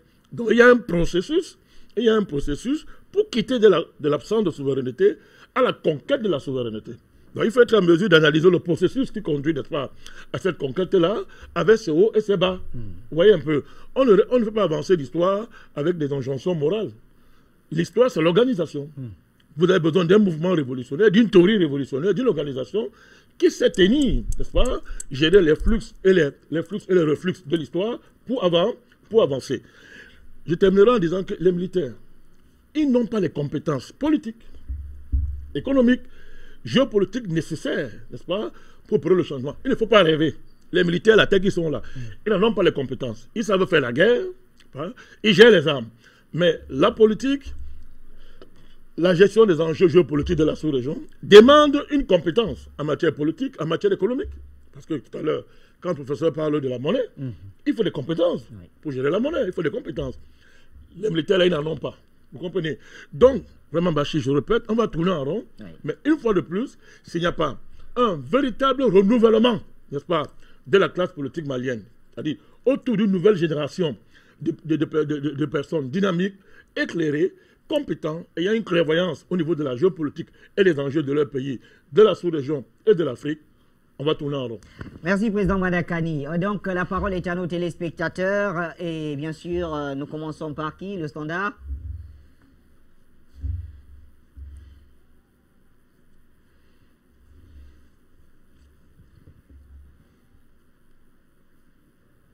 Allô, bonsoir.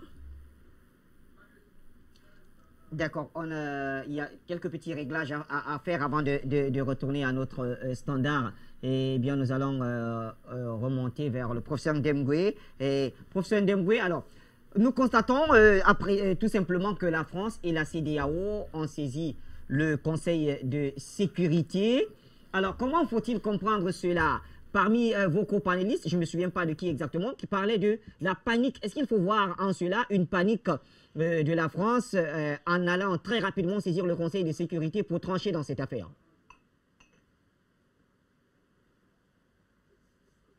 Et vous répétez votre question, s'il vous plaît, je n'ai pas bien compris. Tout à fait. Nous parlons de la saisine du Conseil de sécurité par la France et la CEDEAO. Est-ce qu'il faut voir en cela une panique de Paris qui risque ou qui voit en ce coup d'État une façon de perdre l'un des pays de son précaré?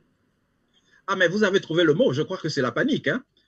Avec cette célérité, vous avez votre mot exact, je vous en félicite, c'est un mot de panique. Mais alors, il faut se poser la question, panique devant qui?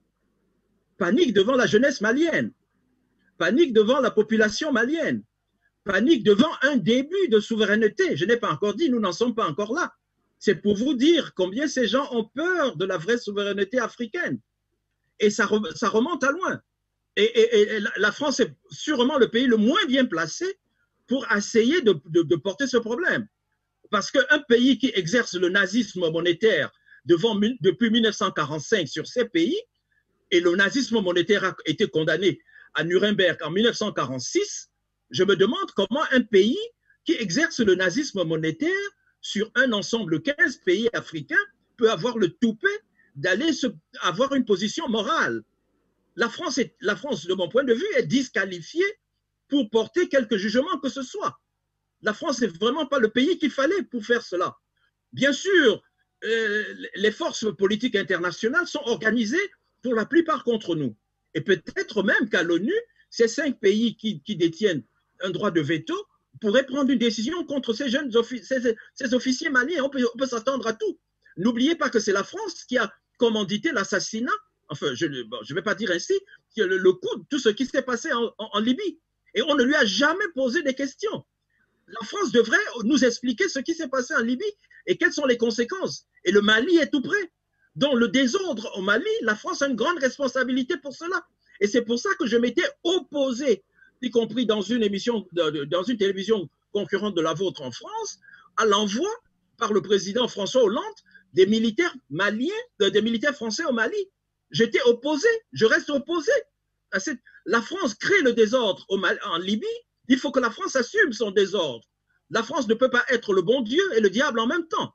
Il faut choisir et que les dirigeants français s'expliquent. Et je crois qu'il est de votre tort, vous devrez inviter les dirigeants français qu'ils s'expliquent.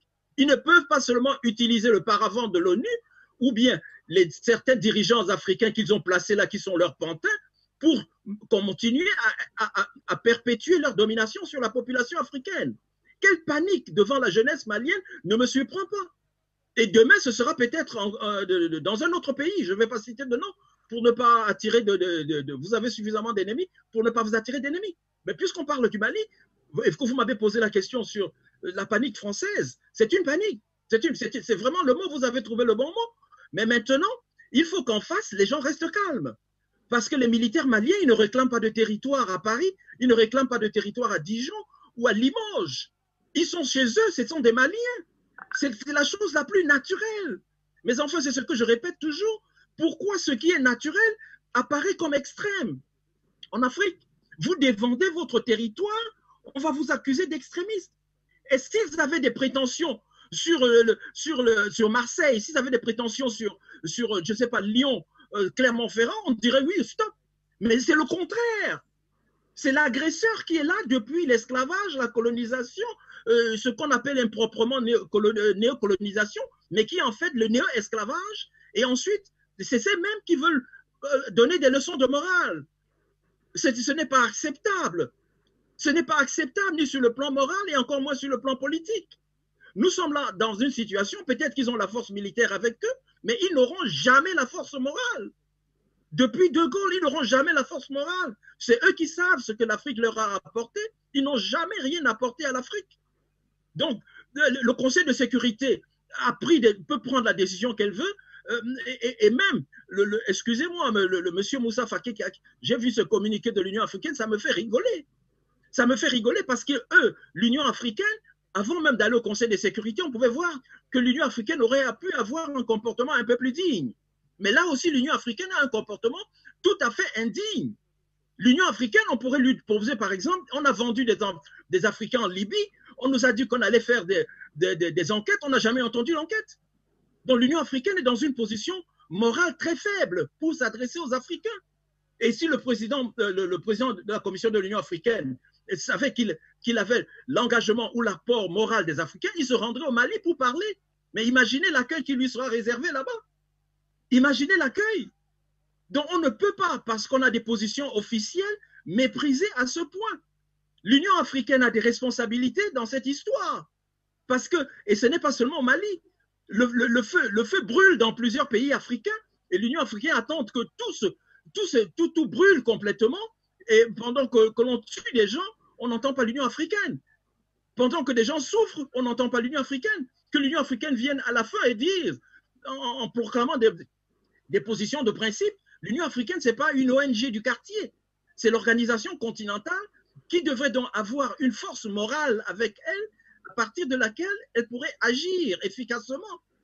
L'Union africaine est très critiquable à cet égard, comme elle est critiquable sur, par exemple, il y a des domaines sur lesquels elle pouvait agir pour aider le Mali. Il y a des domaines. Qu'est-ce que l'Union africaine dit de la présence française, militaire française? Quel est le bilan qu'on en fait depuis que les militaires... Voilà un travail que l'Union africaine devait faire. Il devrait nous publier les bilans de l'activité de l'armée française au Mali ou des armées étrangères.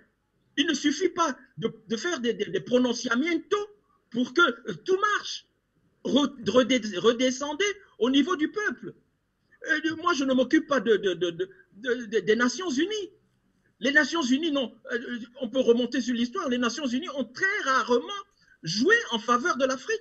N'oubliez pas que c'est aux Nations Unies qu'on a voté la résolution avec un bandit comme M. Alain Juppé, qui était ministre des Affaires étrangères, la résolution pour déclencher la guerre en Libye. Est-ce qu'ils ont fait leur bilan jusqu'à ce jour?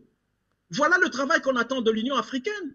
Quel est le bilan de l'intervention de l'OTAN en Libye? Ça nous reste sur la gorge, tout ça.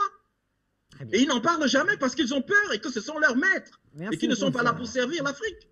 Alors, allez s'en prendre à des jeunes Maliens qui ont manifesté et à des officiers qui, pour l'instant, parce qu'on ne peut pas leur donner un blanc-seing, mais qui, pour l'instant, n'ont tué personne, qui, pour l'instant, j'espère qu'ils vont, quoi qu'il arrive, on traitera le président Ibeka et sa famille avec dignité, parce qu'ils ne doivent pas, ce n'est pas de la tradition africaine de verser le sang, ils doivent traiter le président avec la dignité qui sied à son rang, mais on doit être ferme, et je radote, mais je reviens sur le principe de la souveraineté, parce que pour moi, c'est l'alpha et l'oméga. Et si les Maliens, une petite étincelle nous vient du Mali, nous devons l'encourager. Très bien. Merci. Et ne pas se préoccuper des oukases de l'ONU. Je reviens à vous, professeur Ndemboué, dans quelques secondes seulement, ou quelques minutes. Le temps donc de donner la parole à nos téléspectateurs. Ils sont nombreux à vouloir intervenir. Nous commençons par vous, Delphin. Décidément, vous êtes aux aguets. Delphin depuis Gitega, au Burundi. Bonsoir, Delphin. Allô? Oui, Delphin, bonsoir. Mon cher frère Bachir, je te remercie de m'accorder le micro une fois de plus ce soir, malgré ma douleur au niveau de la gorge. J'ai vu le sujet et j'ai vu les panélistes. Je me suis dit, il faut à tout prix que je prenne la parole. Donc, pour gagner en temps, je salue l'ensemble de ceux et celles qui nous écoutent ce soir. Je ne manque pas, bien sûr, de transmettre mes salutations à tes brillants panélistes avec lesquels je suis d'accord du début à la fin. Sentez-vous saluer, Messieurs Dengwe, Monsieur Bandakani. Désormais, nous sommes des habitués. Et bien sûr, je ne t'oublie pas, mon cher ami Mikhail Gamandi Egorov. Sois le bienvenu. Donc, tout a été quasiment dit, mais j'aimerais insister sur 2 points. Et j'espère, mon cher Bachir, que tu me laisseras toute la latitude pour donner mon point de vue. Tout d'abord, la société civile malienne, comme l'ont dit vos invités, a tout intérêt à commencer, pas dans une semaine, mais dès ce soir, à s'approprier ce combat. Parce que il ne faut pas se faire d'illusions. Sans les panafricanistes au devant de la scène, on peut considérer que le Mali est déjà un cadavre qui n'est pas conscient de l'être.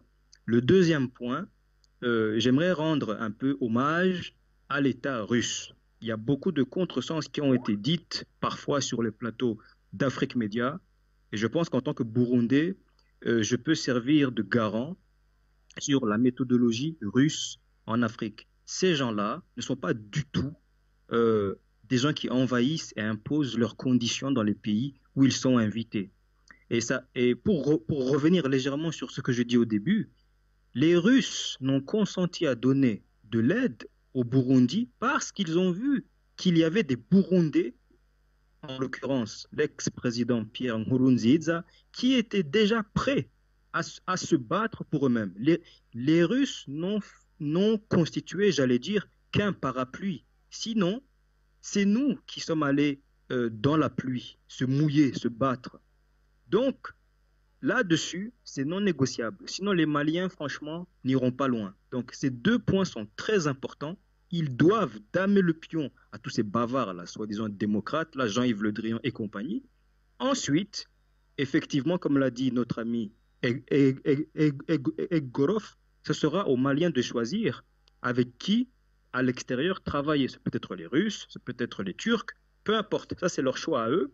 Mais la base du combat, de l'effort, c'est qu'ils doivent s'approprier l'aspect panafricaniste de cette problématique et ensuite, ils pourront avancer. Je sortirai en rappelant quand même aussi une chose importante qui concerne la Libye, mais qui a des ramifications actuellement au Mali. Et je pense que c'est la seule erreur stratégique que l'ex-guide libyen a commise. C'est lui qui a conduit les Russes de Libye. Ce ne sont pas les Russes qui abandonnent la Libye. Le résultat, nous le voyons encore aujourd'hui. Voilà, et le Burundi a agi autrement, et le résultat se voit aussi.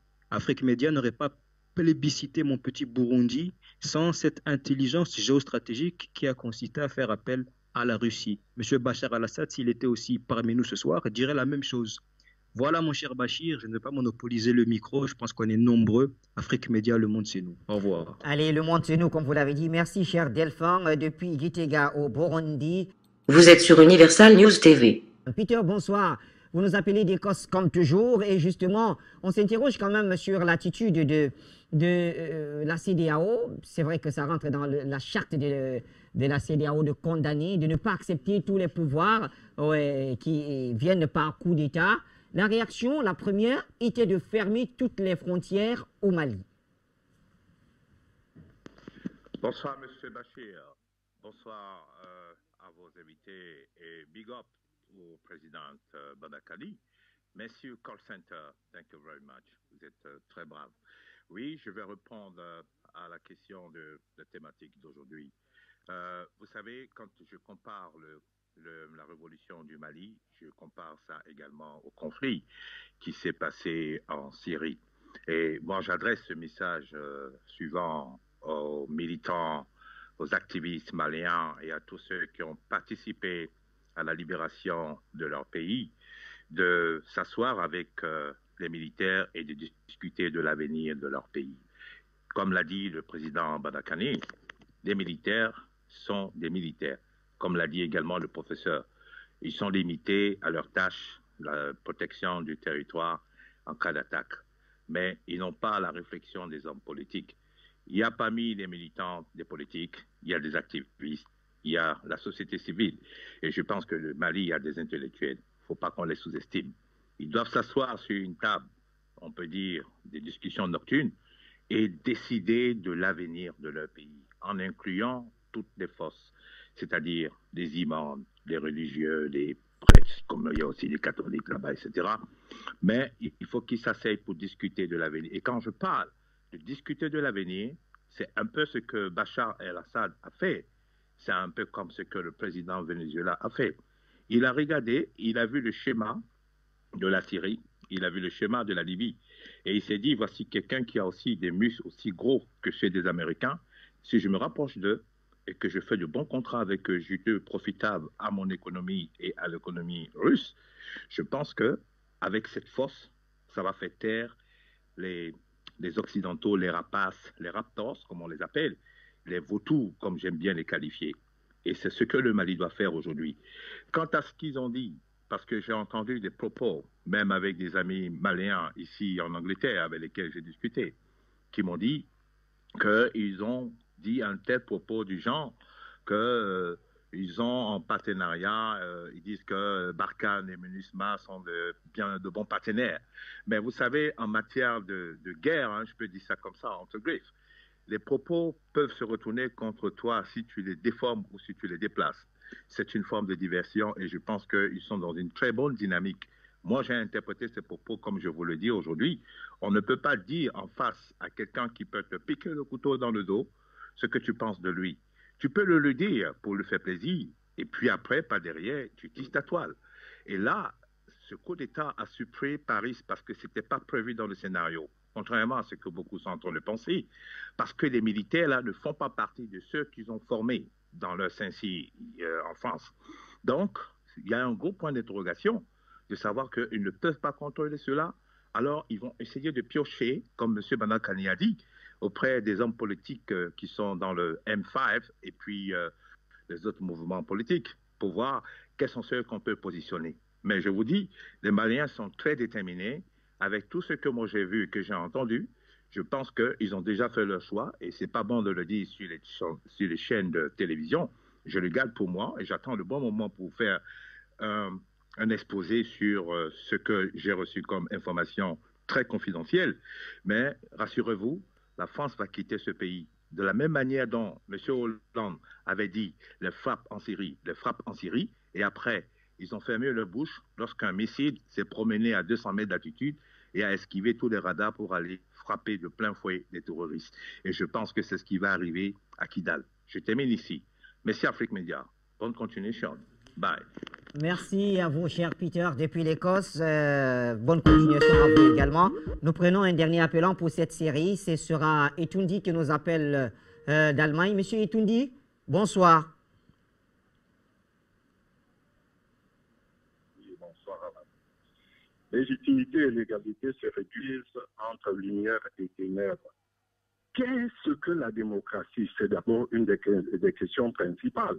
Pour moi, celui qui a la majorité des armes de répression et de guerre est démocrate. Qui a diligenté ce coup d'État et dans quel but? Voilà une autre question. Est-ce que la coopération avec les forces de l'opinion publique internationale n'apprête pas une guerre ouverte entre Barkhane et la MINUSCA et les forces armées maliennes? Pour moi, la genèse des problèmes des pays du précaré français débute avant les indépendances et avec l'exportation des cercles héritiques des migrants en Afrique. Bandakani le dit. Cela génère une opposition ténébreuse des gouvernements ténébreux et même une élite ténébreuse qui peut être au sein de l'armée. Et franchement, il faut se poser la question de savoir qui est-ce qui tire les ficelles. Et en fin de compte, nous constatons que les populations sont popularisées par des vols et des détournements. Et ce Sami Ngondi ne profite qu'à celui qui tient la bourre. Un pyromane ne saurait être un ange de vertu et d'intégrité. Il faut éjecter sans aucune forme de concert le grand démon de la division des terres africaines et purer les sociétés africaines de tous les faux jetons. Le Mali est à la croisée des chemins et nous attendons de voir ce qui va se passer. Pour moi, je me pose encore la question de savoir qui a diligenté ce coup d'État et dans quel but. Parce que le discours que nous avons suivi hier n'est vraiment pas un discours qui nous fait espérer. Quand on parle de coopération avec le grand démon, cela pose une panoplie de questions que ces gens devront répondre. Je vous remercie et bonne continuation. Merci à vous, M. Etundi. Alors, Mikhail Egorov, notre dernière question à votre endroit. Justement, quand on parle du Conseil de sécurité de l'ONU, nous voulons rappeler ici que Antonio Guterres, le secrétaire général, a également apporté son plein appui, et là je le cite, à l'Union africaine et à la CEDEAO pour parvenir, et là je le cite une nouvelle fois, à une solution négociée et pacifique. Alors, notre question, c'est de savoir quelle forme pourrait prendre ces négociations et à quelle fin. Est-ce qu'il ne s'agit pas là d'aller négocier entre les grands pour voir dans quelle mesure, quand même, laisser Paris continuer dans son précaré? Ce qui est sûr et certain, c'est que Paris va tout faire pour maintenir le Mali dans son précaré. C'est une évidence absolue. C'est-à-dire que quelle que soit la revendication populaire, quelle que soit la réalité sur le terrain, la France ne va pas lâcher le Mali, même s'il y aura une mobilisation importante en vue de justement obtenir la souveraineté dont on a tellement parlé aujourd'hui, qui est une chose primordiale pour le Mali et pour beaucoup d'États africains. Soyez sûr et certain que la France va tout faire pour détruire tous ces processus, en usant de son influence sur un certain nombre d'autres États africains, notamment voisins, et bien sûr au sein de l'ONU. Bon, ceci étant dit, à l'ONU, ça va être intéressant d'observer, et c'est pour ça qu'il est aujourd'hui, je pense, très important de suivre quelles seront les démarches qui auront lieu dans les prochains jours et les prochaines semaines, parce qu'effectivement, on voit très bien aujourd'hui qu'au niveau du Conseil de sécurité, aujourd'hui, il y a une véritable ligne frontale qui s'est formée. Effectivement, on a abordé aussi aujourd'hui le sujet de la Libye, et c'est vrai qu'en 2011, malheureusement, il n'y avait pas eu une position forte de la part du duo Moscou-Pékin. Bon, c'est vrai qu'il y a beaucoup d'autres choses qu'il faut aborder si on commence à parler du cas libyen, mais dans tous les cas, il faut aussi reconnaître les erreurs qui ont été commises.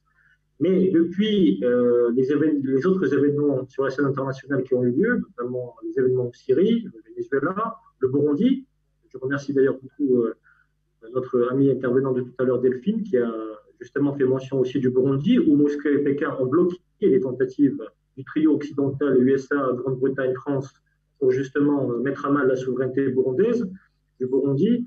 Donc, il sera très intéressant de suivre ce qui va se passer au niveau du Conseil de sécurité, notamment de la position qui sera adoptée par la Russie et la Chine.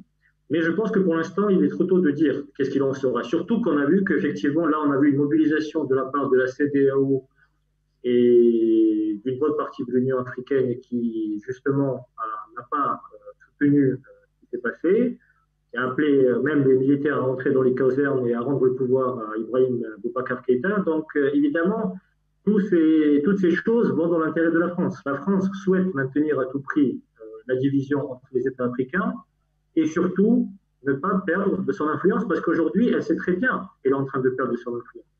Elle est en train de perdre de son influence. Et ce n'est pas seulement au niveau des intérêts politiques et géopolitiques, mais elle a perdu dans les consciences. C'est ça que l'Occident n'arrive toujours pas à comprendre. L'Occident a beau accuser les panafricanistes, a beau accuser des pays extérieurs à l'Afrique, comme la Chine et la Russie, et un certain nombre d'autres, mais le problème, c'est que justement, c'est la conscience des Africains qui ne sont pas capables de vaincre.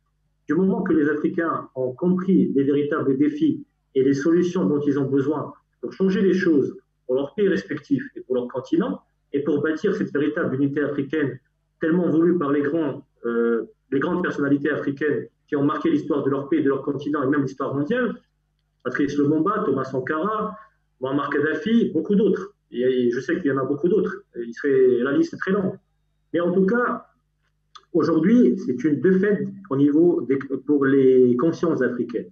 Et c'est ça qui leur fait très mal aujourd'hui aux Occidentaux parce qu'ils savent qu'au fond, ils ont déjà perdu. Mais ils vont tout faire pour retarder cette défaite et ils vont tout faire pour maintenir leur positionnement tel qu'il est.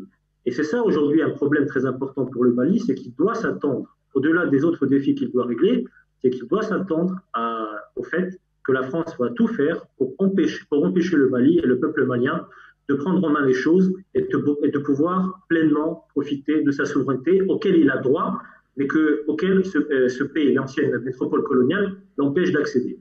Bien sûr, il n'y a pas que la France, il y a aussi les États-Unis, on a vu leurs déclarations, mais de toute façon, c'est la même équipe. C'est l'équipe néocoloniale, et je pense que c'est les seuls termes qui peuvent les caractériser. Donc, c'est ça les défis aujourd'hui, et je pense qu'effectivement, au niveau du Conseil de sécurité, il sera très intéressant de suivre les prochaines réunions et les prochaines décisions qui vont en sortir.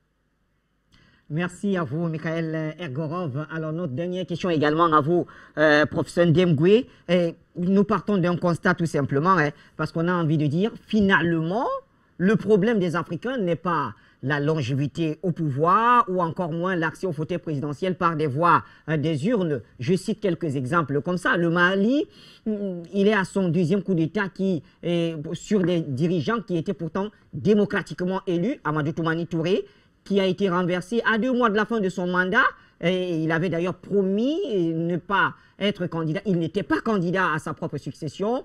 Aujourd'hui, Ibrahim Boubacar Keïta, qui n'est qu'à la 2e année de son 2e quinquennat, oui, on le renverse. Alors plus loin, dans le nord-est de l'Afrique, il y a aussi, l'histoire nous a démontré comment un président élu, en l'occurrence Mohamed Morsi en Égypte, a été renversé pendant qu'il exerçait pleinement ses fonctions de chef de l'État démocratiquement élu. Alors ça c'est pour les cas, ça c'est des cas quand même de ceux qui sont, disons, élus sur la base du démocratisme qui nous est très souvent présenté. Mais de l'autre côté, il y a des exemples, et vous vous êtes d'ailleurs offusqué sur l'un de ces cas, le cas de Muammar Kadhafi. Si on peut lui reprocher la longévité au pouvoir, il a été renversé tout de même par un coup d'État, si on peut le dire ainsi, par une révolution. Il y a d'autres cas, comme le Soudanais Omar El-Béchir tout récemment, qui a été lui également renversé, de suite, si on veut le dire aussi, de la longévité au pouvoir, Blaise Compaoré au Burkina Faso.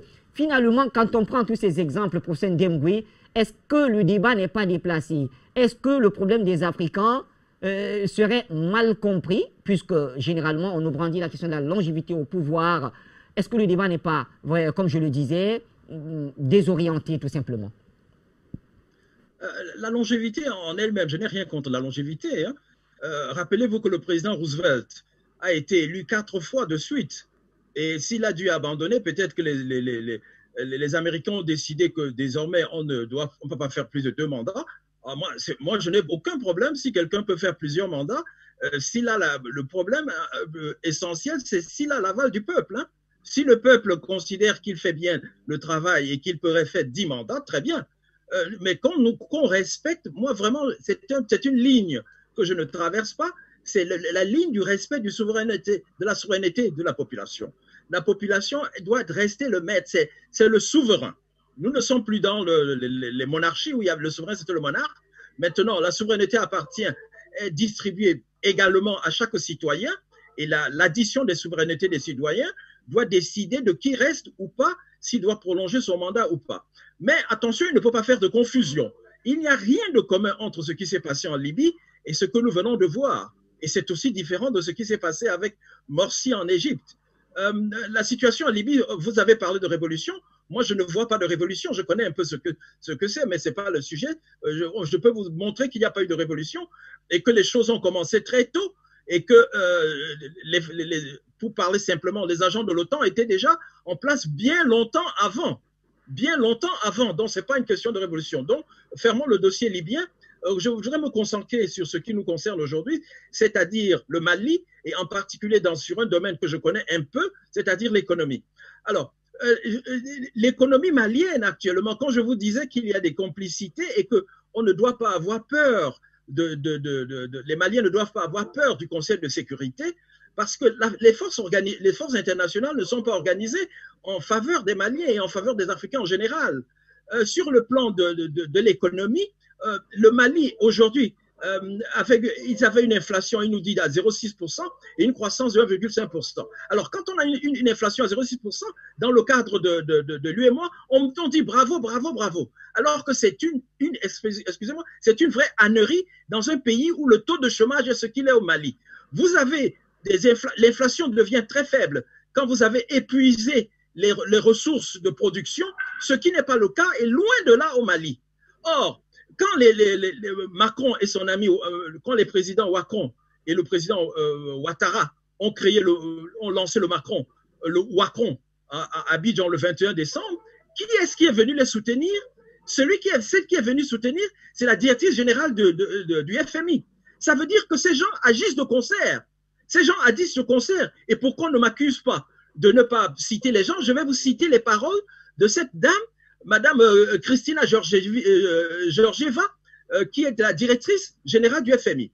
Elle a dit exactement ceci. Elle a dit « Je salue les réformes du système du franc CFA annoncées aujourd'hui à Abidjan par les présidents Ouattara et Macron. » Alors, voici une femme qui est à la tête du Fonds monétaire international. Le M, ça veut dire la monnaie. Or, les pays africains subissent, je dis bien, le nazisme monétaire. Ce n'est pas une métaphore, c'est la réalité. Et le M de la monnaie dans FMI voudrait dire que si le Fonds monétaire international agissait avec un peu de décence, il devrait d'abord s'occuper de condamner le nazisme monétaire. Or, non seulement elle ne condamne pas, elle l'encourage. Je continue, ces deux petits paragraphes pour que vos auditeurs soient bien informés. Elle dit donc qu'elle salue les réformes et elle dit en plus qu'elle constitue dans ces réformes une étape essentielle dans la modernisation d'accords de longue date. Donc, vous voyez que, encore une fois, elle apporte son soutien à la France et au nazisme monétaire. Et n'oubliez pas que la France a utilisé et continue d'utiliser le Fonds monétaire international pour faire du mal à l'Afrique. Et ce n'est pas pour rien que plusieurs directeurs généraux du Fonds monétaire étaient des Français. Le dernier en date étant Madame Christine Lagarde, qui est elle-même un agent du nazisme monétaire, comme l'était avant elle Monsieur Dominique Strauss-Kahn. Mais cette Madame Georgina va plus loin. Qu'est-ce qu'elle dit en plus? Et c'est ça qui est vraiment grave. Et je voudrais que vous reteniez ceci. Donc, nous sommes dans le jour de la création du Ouacron, le 21 décembre de l'année dernière. Elle dit, les mesures annoncées s'appuient sur le bon bilan de l'UEMOA en matière de conduite de la politique monétaire et de gestion des réserves extérieures. Est-ce que vous avez bien compris ceci? Ça voudrait dire que le Fonds monétaire international encourage la France a encouragé la France, soutient la France dans sa captation de la richesse africaine par les réserves internationales, par les réserves extérieures de ces pays. C'est quelque chose d'odieux parce personne ne prend le temps de dire cela à Madame Georgina et au FMI, mais des personnes comme moi peuvent avoir le courage de le dire et on est prêt à en débattre si elle le veut. Donc, que le Fonds monétaire apporte son soutien à une réforme monétaire qui prolonge le nazisme monétaire, c'est vraiment c'est pas le monde à l'envers parce que c'est dans la continuité. C'est des choses que nous avons vues. Donc, les Maliens, que les autorités au Fonds monétaire, que les autorités à l'Union africaine, que les autorités au Conseil de sécurité prennent ce qu'ils veulent, les Maliens doivent savoir qu'ils ont commencé, parce que c'est un début, ils ont commencé à reprendre leur souveraineté. Ils doivent prendre cette souveraineté et ne pas se laisser impressionner. Parce que cela a trop duré. Il est temps que les Maliens reprennent leur souveraineté et ils ne doivent pas fléchir là-dessus. C'est quelque chose de crucial, au moins sur ces trois côtés. Le militaire, la monnaie et la justice après. Parce que après tout cela, il faudra passer à la justice. Il est hors de courant, il est hors de question que tous ceux qui se sont enrichis illégalement, tous ceux qui ont abusé de la richesse publique au Mali, s'en sortent comme ça. Donc la justice doit venir parce que le cri de la population, c'est un cri de justice. C'est pas un cri d'agression. Vous n'avez pas vu les Maliens sortir avec des couteaux ou des machettes contre d'autres. C'est une population qui s'est levée, qui demande de la justice et qui en a marre, malgré les crimes qui sont commis dans certaines régions, notamment dans la région d'Ogon. Donc il faut que la justice passe et que les Maliens restent sereins. Et quelqu'un a parlé tout à l'heure de précaré français. Je crois qu'il y a des mots du vocabulaire qui doivent quitter le vocabulaire. La notion de précaré ne veut rien dire. Si ça ne veut dire que c'est le prolongement de l'esclavage. Le précaré, qu'est-ce que ça veut dire? Ça veut dire que pourquoi ne parle-t-on pas de précaré anglais? Nous sommes en face de deux colonialismes qui étaient étendus, même le précaré belge. Pourquoi parlez-vous, et surtout venant de locuteurs francophones d'Afrique, continuez à prolonger dans votre conversation langagière des propos comme ceux-là? Donc, nous sommes en face de quelque chose de nouveau. Nous ne savons pas exactement vers où ça va venir, mais nous avons des garde-fous et nous restons fermes derrière le peuple malien qui a un modèle. Quelqu'un a tracé le chemin déjà en 1960-62, c'était le président Modibo Keïta. Et voilà pour moi un modèle. Les Maliens n'ont pas allé chercher à Washington ou ailleurs. Ils ont chez eux, dans leur histoire, dans leur culture, tous les modèles qu'il faut pour conduire leur évolution correctement. Et même leur développement économique. N'oubliez pas que le Mali, c'est le pays de Kanka Moussa, qui est considéré comme l'homme le plus riche de l'histoire du monde. Donc, s'il s'agit de création de richesse, le Mali a ce qu'il faut. Les Maliens ont des ressources et on peut y arriver. Vraiment, il ne faut plus avoir peur de ceux qui, de l'extérieur, continuent à vouloir s'enrichir sur le dos des Africains. Ça fait 500 ans qu'il le faut. Mais enfin, ils auraient pu au moins lâcher un peu. Merci. Puisque si vous vous enrichissez sur le dos des gens depuis 500 ans et que vous vous considérez encore faible ou pauvre, c'est que vous n'êtes pas très futé. Donc laissez-leur un peu la paix pour qu'ils essayent, même s'ils tombent. Ils se relèveront. Merci infiniment, professeur Demboué. Compte tenu du temps, on va reprendre donc la parole. Et président Bandakani, avant de vous passer la parole pour votre dernière intervention, je propose à la demande de nos téléspectateurs, beaucoup n'avaient pas suivi l'intervention, la déclaration des mutins. Donc on va suivre ça avec la complicité de Joël Tientieux et on revient juste après pour votre dernier mot. CNSP adresse à la nation malienne et maliens. Depuis un certain temps, la tension politique mine la bonne marche du pays. Les contestations nées des dernières élections prouvent à suffisance que le pays va mal. Le Mali est un vaste pays, riche de par sa diversité culturelle, riche de son sous-sol, riche de ses hommes, riche de sa faune et de sa flore, mais dont l'existence en tant que pays, nation est menacée dans tous ses fondements. Notre pays, le Mali, sombre de jour en jour dans le chaos. L'anarchie et l'insécurité par la faute des hommes chargés de sa destinée. La vraie démocratie ne rime point avec complaisance, ni faiblesse de l'autorité de l'État qui doit garantir la liberté et le citoyen. Maliennes, Maliens, le clientélisme politique, la gestion familiale des affaires de l'État ont fini par tuer toute opportunité de développement dans le peu qui reste encore de ce beau pays. La gabégie, Le vol et l'arbitraire sont devenus des vertus.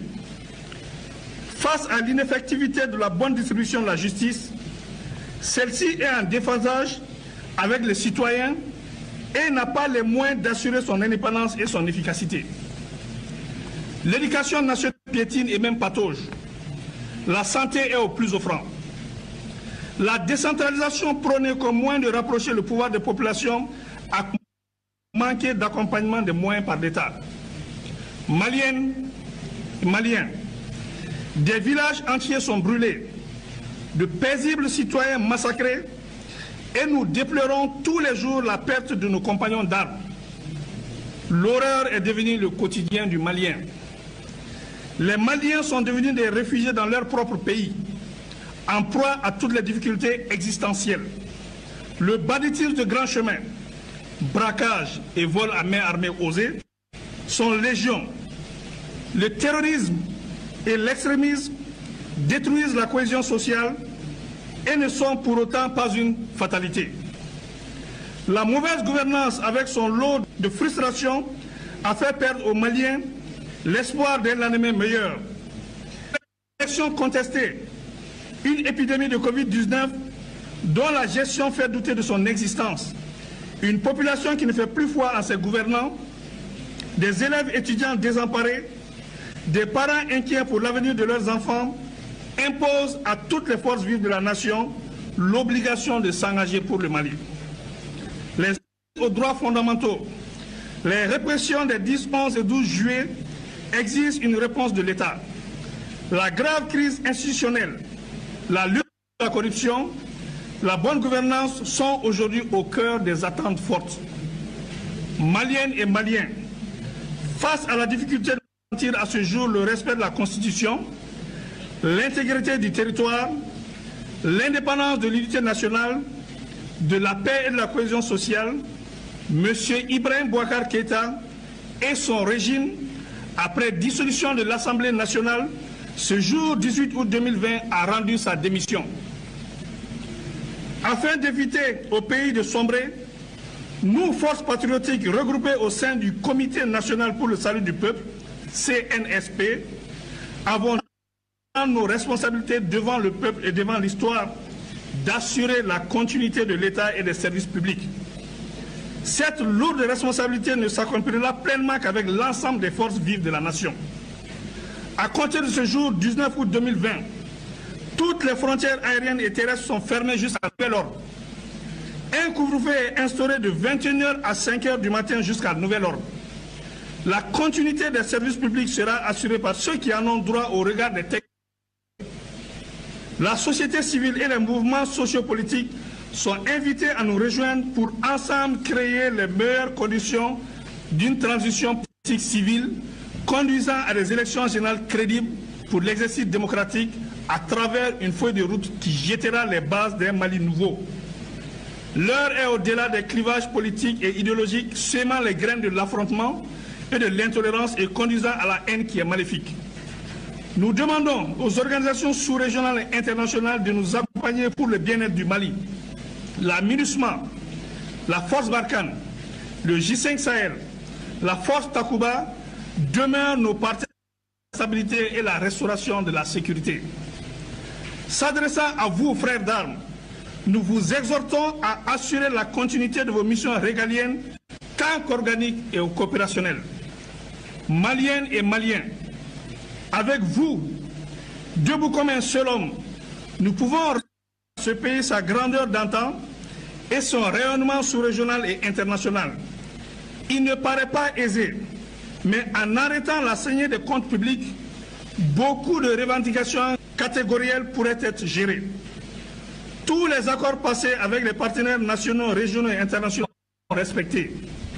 Nous invitons par ailleurs nos frères de la coordination des mouvements de l'Azawad-Sema et de la plateforme à nous rejoindre pour la mise en œuvre efficiente de l'accord issu du processus d'Alger.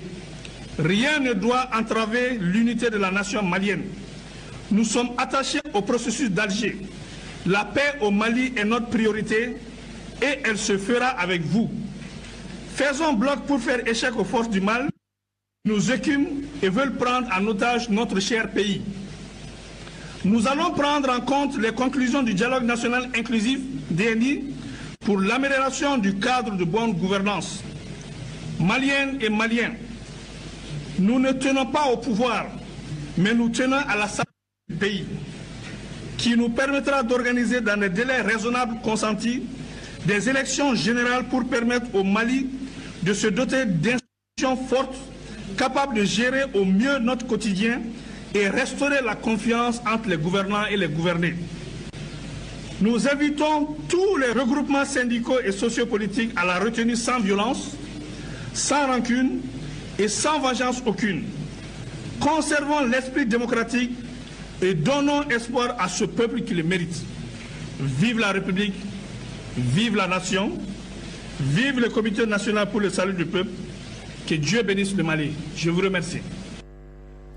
Voilà, merci donc à notre chère réalisation pour cet élément, président Mandakani.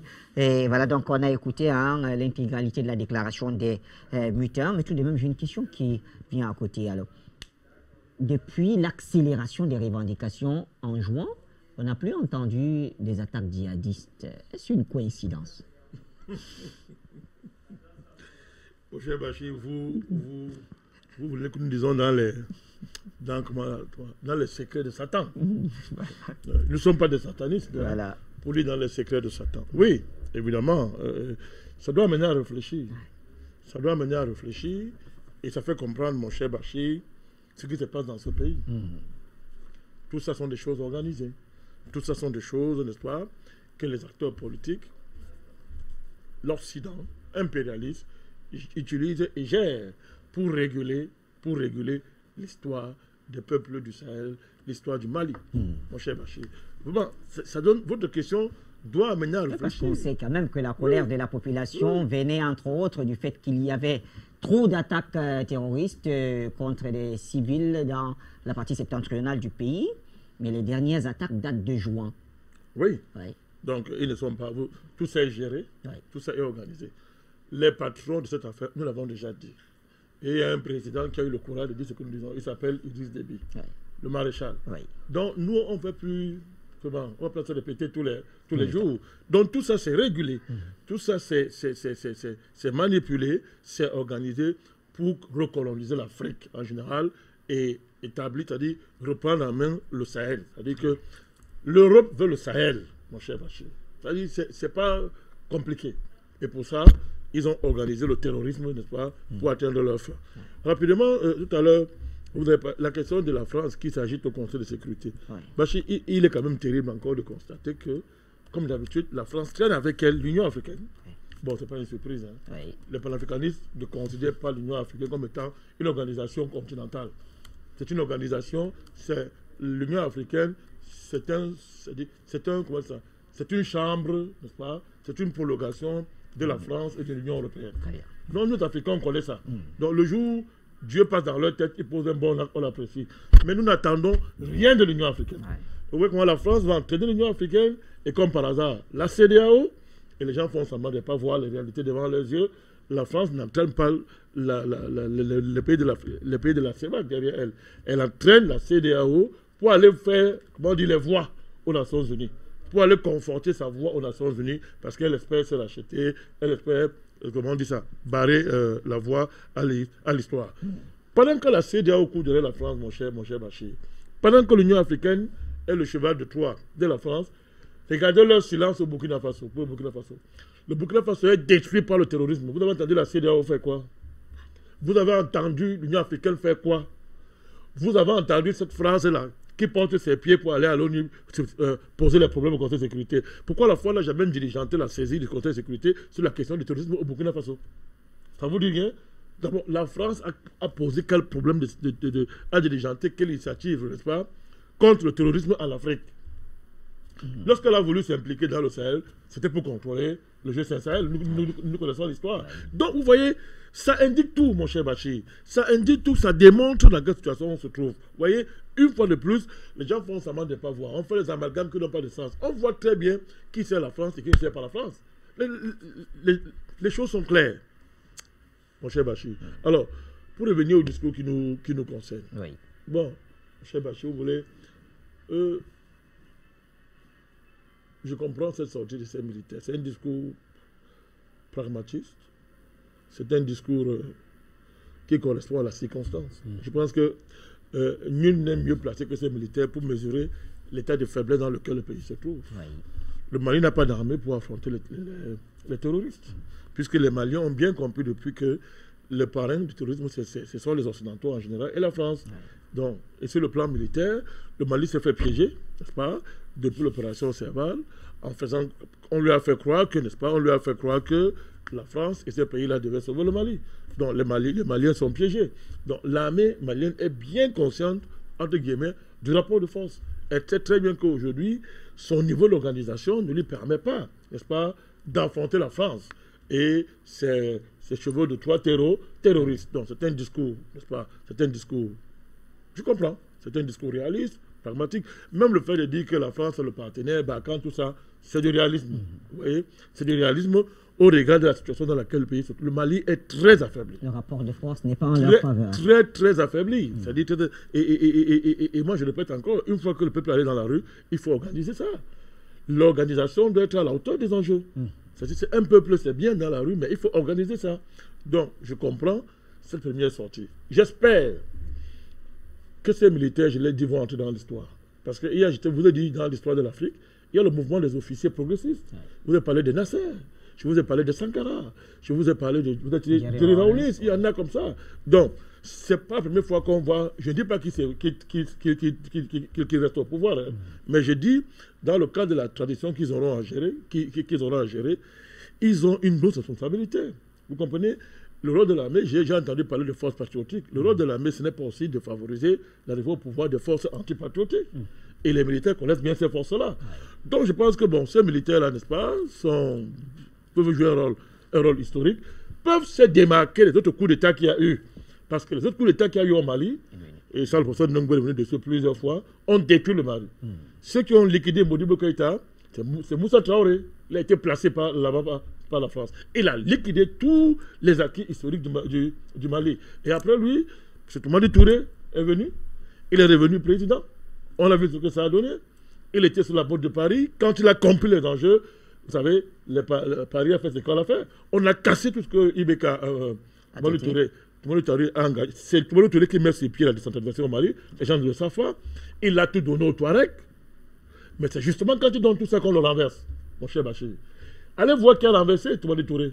Allez voir Sanogo. Il roulait pour qui, ce monsieur? Il roulait pour qui? Et Ibeka, avant d'arriver au pouvoir, hein, il faut voir comment est-ce que Ibeka, n'est-ce pas, a soutenu Sanogo au départ, sans le dire, parce qu'il fallait à tout prix écarter le général Toumani ATT. Vous connaissez d'ailleurs, pour qu'il rentre dans son pays, ça a été des problèmes. Oui. Vous comprenez, mon cher? Donc vous voyez les forces qui étaient à l'œuvre pour écarter M. Toumani Touré. Lorsqu'à un moment donné, il a pris conscience des enjeux, il a voulu aller dans le sens de son pays. Sanogo est arrivé, son coup d'État a été une catastrophe pour le Mali, mon cher Bachir. 3 coups d'État, catastrophe. Donc, cette malédiction des coups d'État militaires, qui sont une catastrophe, n'est-ce pas, doit s'arrêter. La chance de ce mouvement-ci, c'est que c'est un mouvement porté par les populations du Mali. Donc, les militaires ont surfé cette fois-ci sur un mouvement populaire. J'espère qu'ils ne vont pas le dévoyer.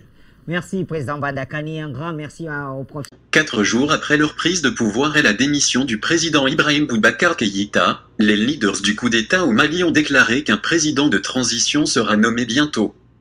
Ici, Jean-Philippe, pour Universal News Télé. Merci de suivre Universal News TV sur YouTube. Nous vous rassurons que les informations que nous diffusons au quotidien sont suffisamment crédibles. Alors, n'hésitez pas à liker la vidéo si elle vous plaît, et si vous êtes nouveau sur la chaîne. N'oubliez pas de vous abonner et d'activer la cloche de notification pour ne pas rater nos prochaines vidéos.